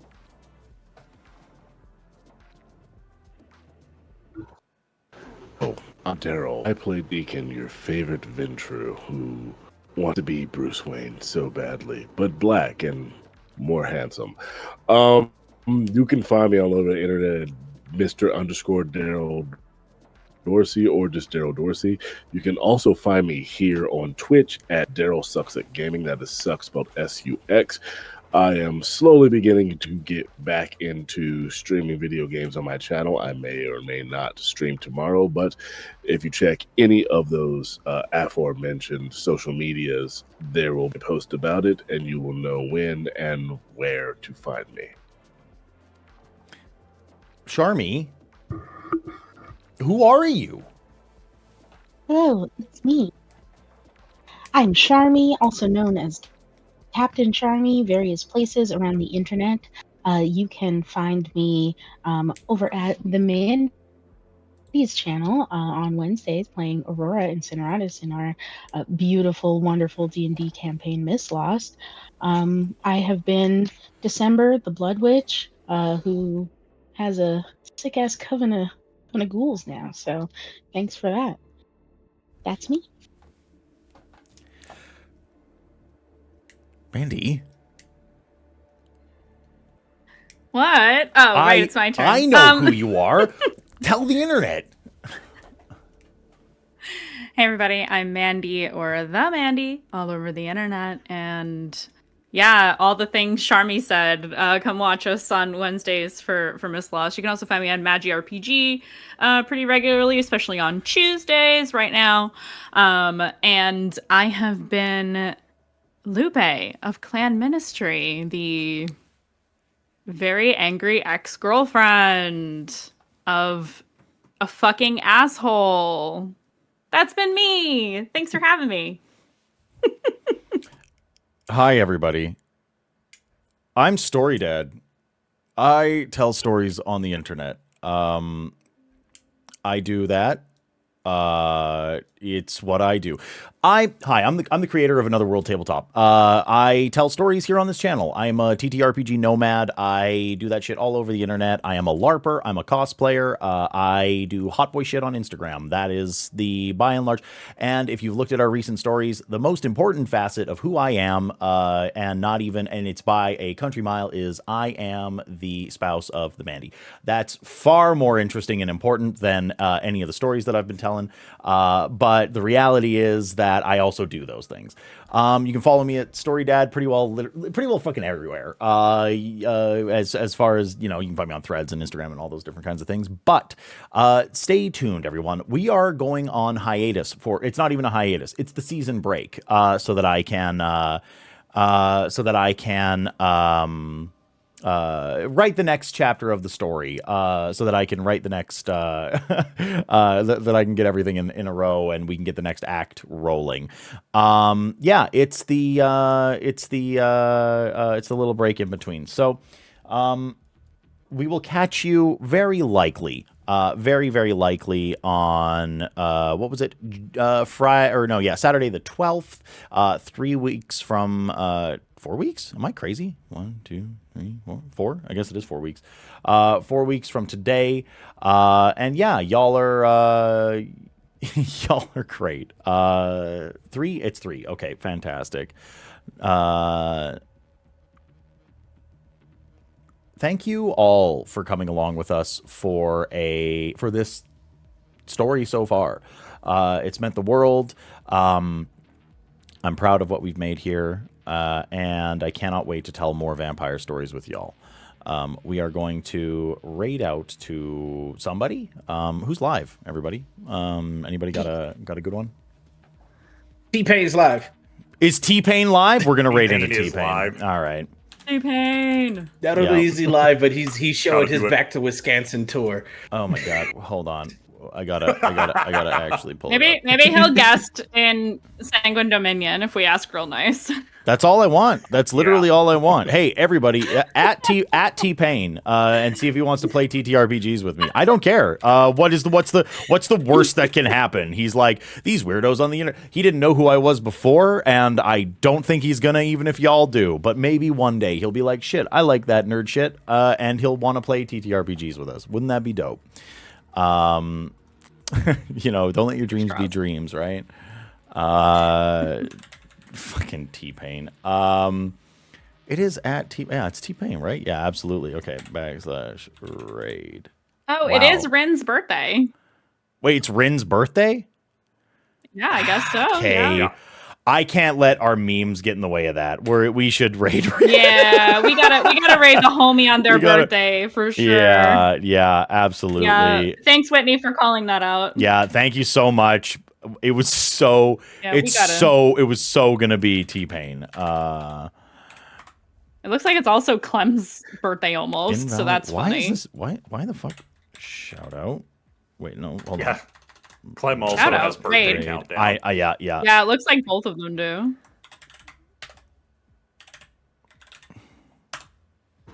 There it is. Jesus. There you go. Stick around for the raid, everybody. Stick around for the raid. Show them that classic Another World love. Tell her that Story Dad sent you, and do that thing. Do that thing. We love you all. Catch you in 3 weeks when we come back for Sanguine Dominion Arc 2, Season 2. Bye-bye. Yeah. Shawty, what that thing do? Shawty, what that thing do? You shouldn't have said do that thing. You guys are memeing.